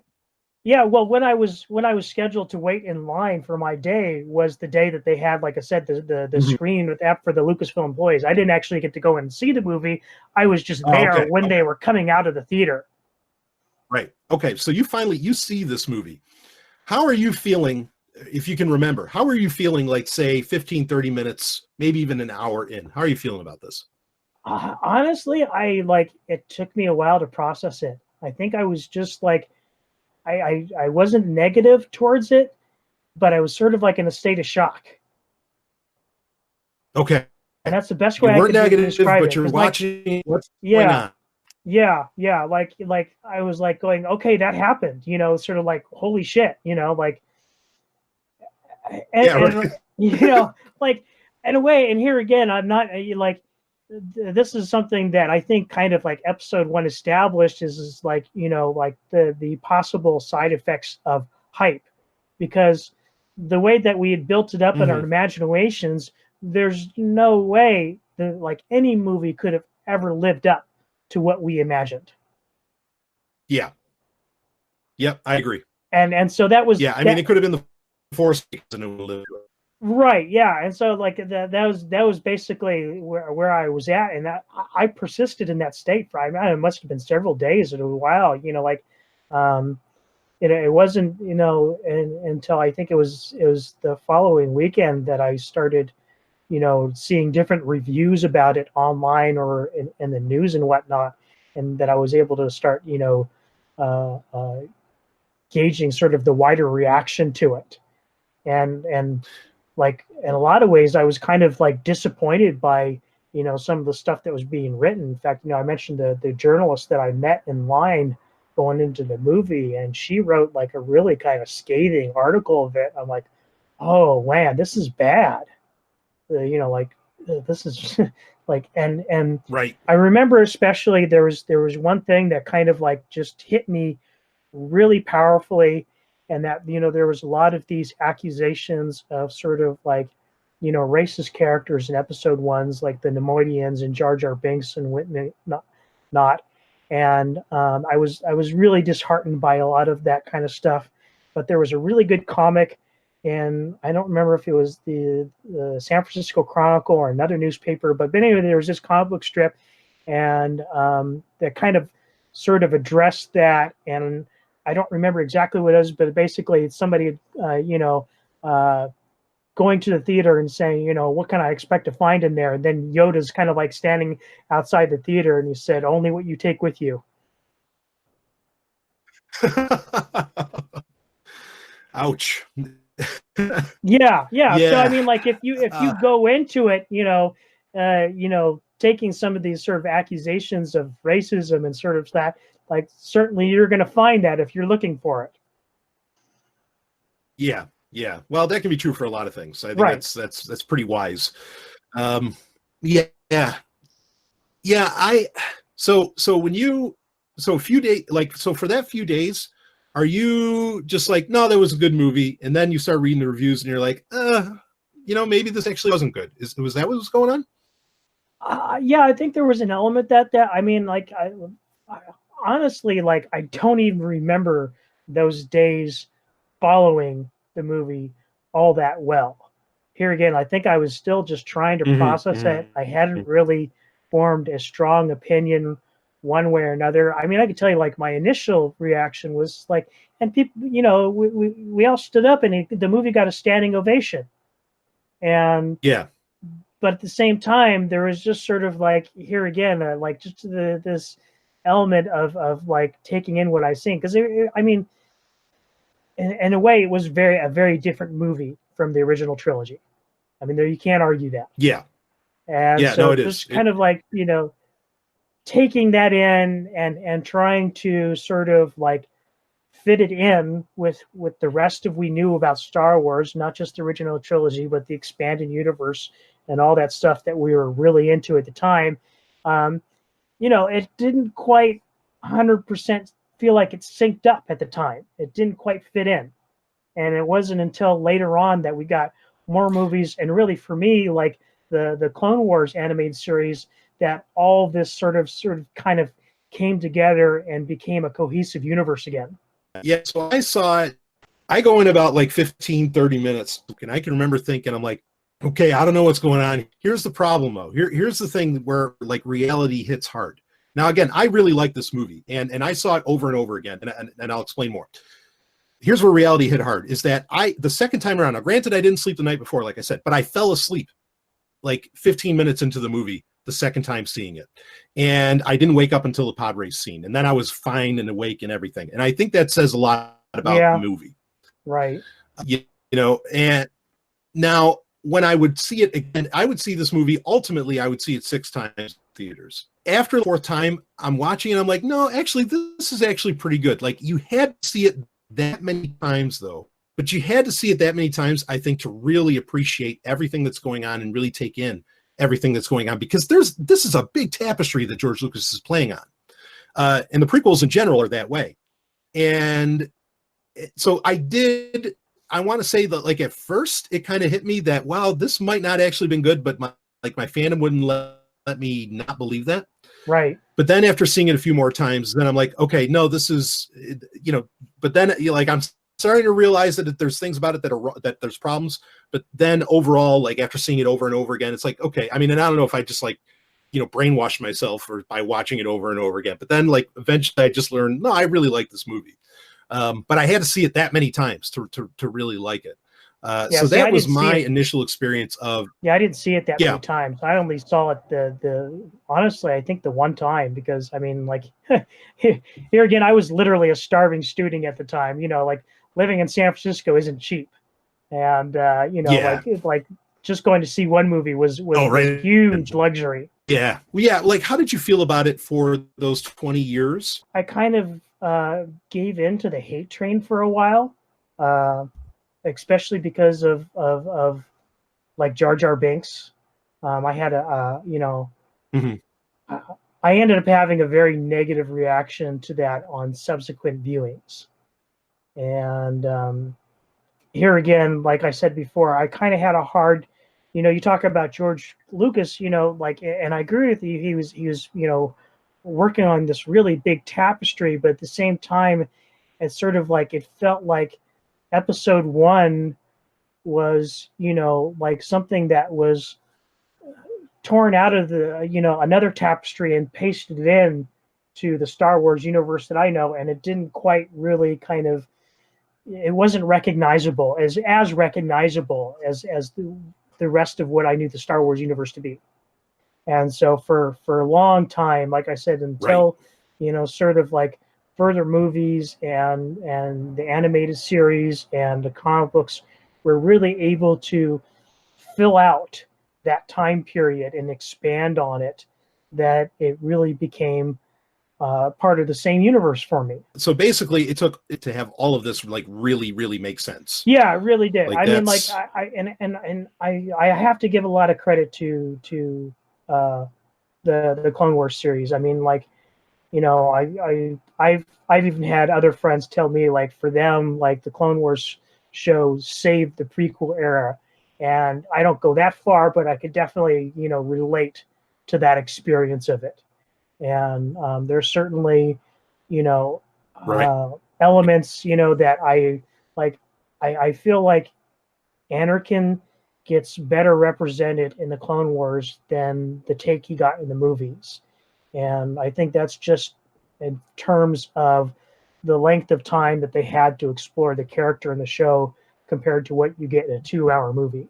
So for the 20 years that you're describing, like when Clone Wars is out and all of this, I mean, I loved the movie throughout that 20 years. So my experience of it is, what the hell is everybody complaining about? Like, I mean, some things I understood, like the idea that, okay, it's supposed to be a kid's movie, but then you're opening up in the opening dialogue with talking about taxation. What the fuck is that? Like, that's not a kid's movie, Right.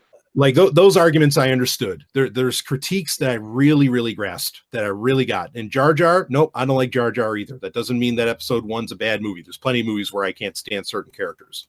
Right. So, that was my experience of the past 20 years. And so I guess, and with that said, also my opinion of the movie has yet to really change, so like how I feel about it now is no different than how I felt about it in 99, frankly. My same arguments for why it's a good movie, for what I like about it, are all still the same. So I want to hear from you. It took the Clone Wars over the past 20 years to really make it all come together. How do you feel about the movie now? Is there a different perspective you have on it? Oh, absolutely. And actually, I have to give you credit for that too, because the way that you talked about the movie and your perspective on it, it was the first time that I was able to talk to somebody that I have a lot of great love and respect for, that was able to put it in terms that I can understand it, from that positive viewpoint. Because for the longest time I was just surrounded by people that hated the movie. Yeah. And I'm not saying that I was a total follower. Here again, I had my criticisms too, but there were parts of it I was a huge Liam Neeson fan both before and after the movie. I loved the character of Qui-Gon Jinn. I loved the casting, decisions in the movie were just truly inspired. Like with Obi-Wan too, the way that he picked up on Alec Guinness's, speech patterns and mannerism. I thought he just did such a great job. And the design of the movie is exquisite. I still one of the first things I picked up along with the soundtrack was the art book, because obviously I'm in art school. I'm going to pick up the Star Wars art book, no duh. But Doug Chang's work was amazing. I mean, it really was. Doug Chang, E. McKay, all those people, they're just brilliant artwork. And I really like the design decisions they went with behind the movies, and that they were trying to go before everything got sort of run down and used, and they were going sort of for that highly stylized sort of 1950s style automobile look. Especially with the N1 Naboo starfighters and stuff like that. And I thought that was just so elegantly done and beautiful, and added a new dynamic and dimension to the visual language of Star Wars. Right. And I thought that from the beginning, and I thought that all the way through. So I wasn't a total hater, but I give the Clone Wars and I give your perspective on it a lot of credit for my growing appreciation of the movie. Sure. I mean, and I think for a lot of fans, and you can tell me if this factors in for you as well. A lot of fans, now that Episode 3 is not the last Star Wars movie, a lot of fans can just appreciate the prequels as other Star Wars movies, and they don't have to treat them as fuck. I waited so long for more Star Wars, and this is what I got. Right. So I think that's softened a lot of criticism and attitude towards those movies, because now there's not so much pressure on them, basically, to be like the great movies that they were quote unquote supposed to be, and for a lot of people they weren't. Yeah, well, I think a lot of that has to do with the fact that way back in the day, George Lucas and some of the actors like Mark Hamill had talked about there not just being a prequel series but a sequel series. Mm-hmm. And then during, I think it was around the time of the prequels being production, George went back on that and said, no, there's not going to be, this is it. This is after the prequel series is done, there's going to be no more Star Wars movies. So I think maybe if he had just, kind of held back on saying that, maybe the way people reacted to those movies in the first place would have been a lot different than the way they did. Yeah. I mean, do you think today that this movie has bumped up a bit on maybe some people's like ranking of greatest Star Wars films? Has it gone up? Yeah, no, like I said, it's bumped up on mine. Absolutely. Yeah. I mean, I don't know. I can't ever imagine. Now, I mean, there's something to be said for the fact that, there's a generation that grew up with those movies, 1, 2, and 3 as their Star Wars movies. Right. And they're adults now. Right. I mean, and they fucking love those movies, and they can have very interesting rankings of where they put those films. I don't think that it's like Episode 1's ever going to top somebody's list. I can't really imagine that, even with that generation. But I'm personally glad to see that 20 years later, it is getting some, what I think is well-deserved respect, for reasons that it wasn't initially, but also that now it can be recognized for the things you already loved about it back even in 99, and that those can be taken, as they are, and it can finally be, a very appreciated film. And that even like Ahmed Best, like we talked about this during Star Wars Celebration this year in 2019, how he finally got some, respect and standing for his part with Jar Jar, Right. and I think that's only a good thing. Yeah. Because go ahead. Not only that, he prior to that, he didn't even put out a video about, his life after Episode 1 and how it was kind of like a dark period in his life where he, even, contemplated suicide, and he started talking about this openly. And I think that was just a hugely important thing, definitely I feel kind of expanded for me the empathy I have for people working in creative industries and how much of themselves they put in their work. And I hope that more people would come out and talk about those kinds of experience, and that we could, just as a society, have more regard from the way we criticize artistic works and the degree that the artists put themselves in their artistic works, and the criticisms that we give them. I'm not proud of the way that I used to feel about Jar Jar Binks, and I think it's important that I feel that way. Sure. No, that's fair. I mean, I always I didn't really like the character, much like I wouldn't like, I didn't like Greedo either. So, it'd be one of those situations. But yeah, I like the hatred that he got, and like the Phantom edit and all this different stuff that happened over the past 20 years. I was always like, oh guys, like that's pushing it. And I was rooting for, I love the idea of, what was it? Darth Jar Jar, right? Where he was actually the guy behind everything. I was always like, no, let's do that. That'd be great. I mean, honestly, like the part where Jar Jar was in any way, if I didn't really like the character or like really was annoyed by the character, it was more in the Clone Wars, frankly, than it was in Episode 1 or Episode 2. But whatever, I mean, like that's fine. But yeah, it's just, I feel like this movie 20 years on is finally getting its due. It's getting justice, shall I say. And it's important to remember, like you brought up, you kind of mentioned earlier about how movies years later can have a different perspective, and can be seen very differently. Like one of the greatest movies ever made, Cleopatra, is a movie that is looked on much kinder by the entirety of the industry today than it ever was when it was getting made. Yeah, it was bomb when it came out, wasn't it? Yeah, I mean, there was some ugliness around this movie, and now it's considered an absolute classic, rightfully fucking so. And I mean, and there was so much bad press around it, like what was happening with Elizabeth Taylor, what was going on with all this, and now it's given the credit for the grandeur and for everything about it that it deserves. And I think episode 1, while not Cleopatra, it's getting that due, and it just takes that time. It's a fine wine, shall we say? Yeah, it really is. Well, I think it also kind of highlights for us the grain of salt we should take entertainment, journalism. Yes, and absolutely. Sort of like the all the hot takes that we have, going back for decades now that people have had on just all kinds of TV, movies, what have you. I hate to say this, but I kind of have a feeling like maybe 10 years from now, people are going to be talking about, oh no, I loved Game of Thrones all the way through up until the end, even though it was shit from the beginning, but whatever. Right. Yeah, no, I mean, that can happen.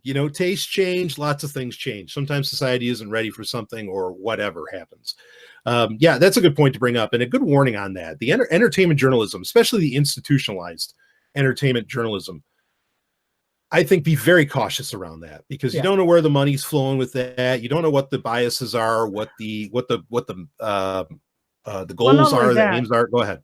Yeah, no, that there's more profit for those organizations in tearing down something that's popular, or making a something dramatic or sensationalizing something that plays in their favor. Than it does to actually, be honest.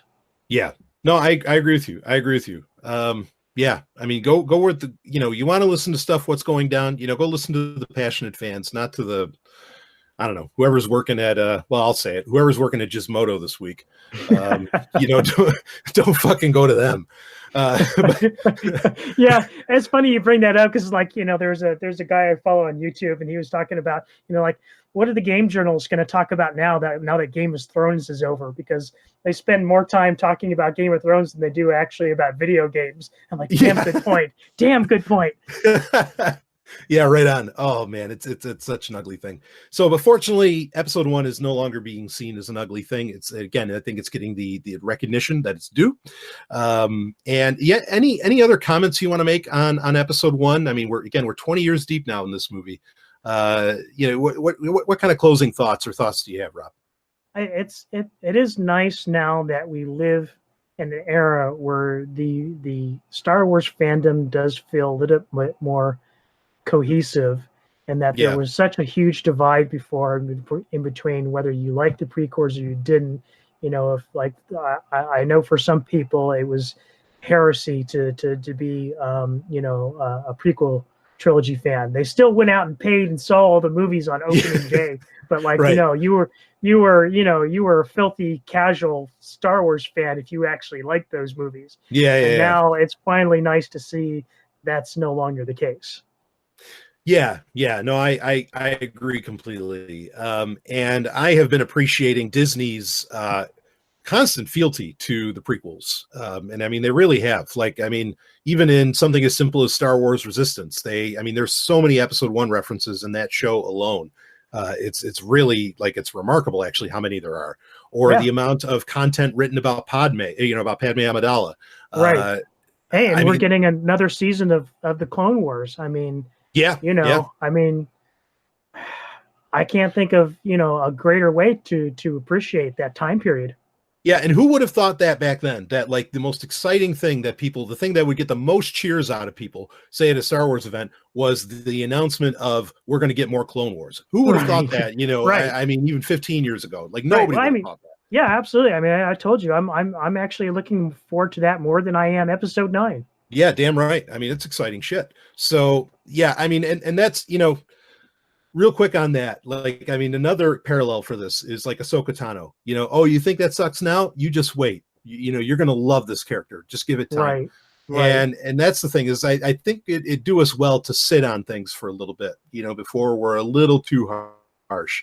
Yeah. You know, on some of what comes out. Just go ahead. And I've had to tell people, like, you know, like I even had some friends years ago who balked at the fact that I was even watching the Clone Wars series, and they thought it was just a total kiddie affair. And I'm like, oh no, bullshit. You like, you know, once you watch like the whole Darth Maul arc, and especially the episodes on Dathomir with the Night Sisters and stuff, that's some dark shit, man. That's great. Like, that is not kiddie stuff.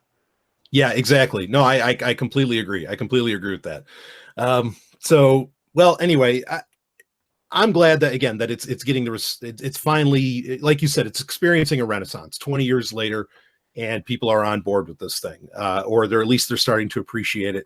And I couldn't be happier about that. So anyway, I guess we'll end this off, unless you have anything else, Rob. No. Okay. Yeah, we can end this off. This is probably the longest episode of TFR ever. I think we were clocking it at about 3 hours here. Oh, wow. So, yeah, we did. Which, rock and roll, baby.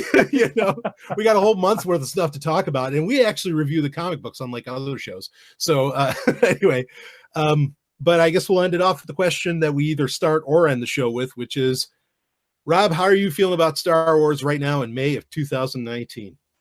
I'm feeling cautiously optimistic about some things, very excited for others, and I think we already brought all those things up. So, you know, sort of okay, I'm definitely really excited for the new season of the Clone Wars and the Mandalorian.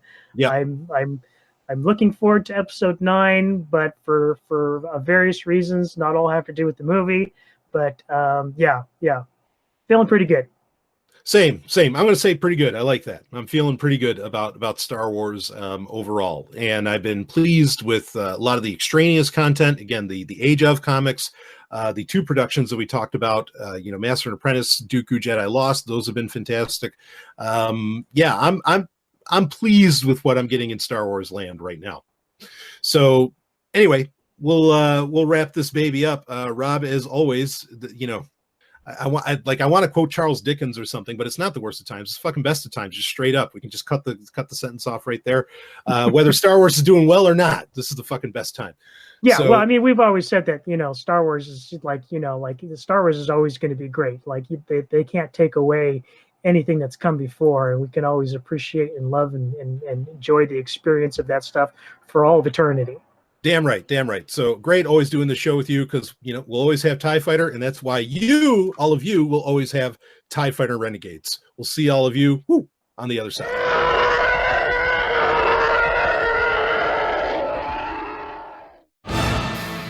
Woo! Can you get enough of the Man of Tomorrow? I didn't think so. Well, now you're going to get even more, along with some of the hottest hosts and podcasts around, because now Sovryn Tech has become an entire network. Zomia ONE, the most rebellious podcast network in the galaxy, with bleeding edge shows covering science, technology, and even pop culture. Podcasts like Sovereign Trek, bringing you the latest and greatest in everything Star Trek. TIE Fighter Renegades, a Star Wars podcast, where the Man of Tomorrow and Robin Freebeard talk Star Wars like no other show out there. The Hard and Fast podcast, where metal is king and the latest album reviews and interviews with the greatest acts in hard rock and heavy metal happen. And you can even become a member of the Zomia ONE Underground and get access to thousands of hours of exclusive content and shows. And this isn't Patreon, baby. Oh no, this is all happening on the premier podcast platform, Podbean. So head over to ZomiaOne.com, that's ZOMIAONE.com, and become a part of the future with Zomia ONE, and become a member of the Zomia ONE Underground. And while you're at it, download the Podbean app on iOS and Android. Be the future. ZomiaOne.com.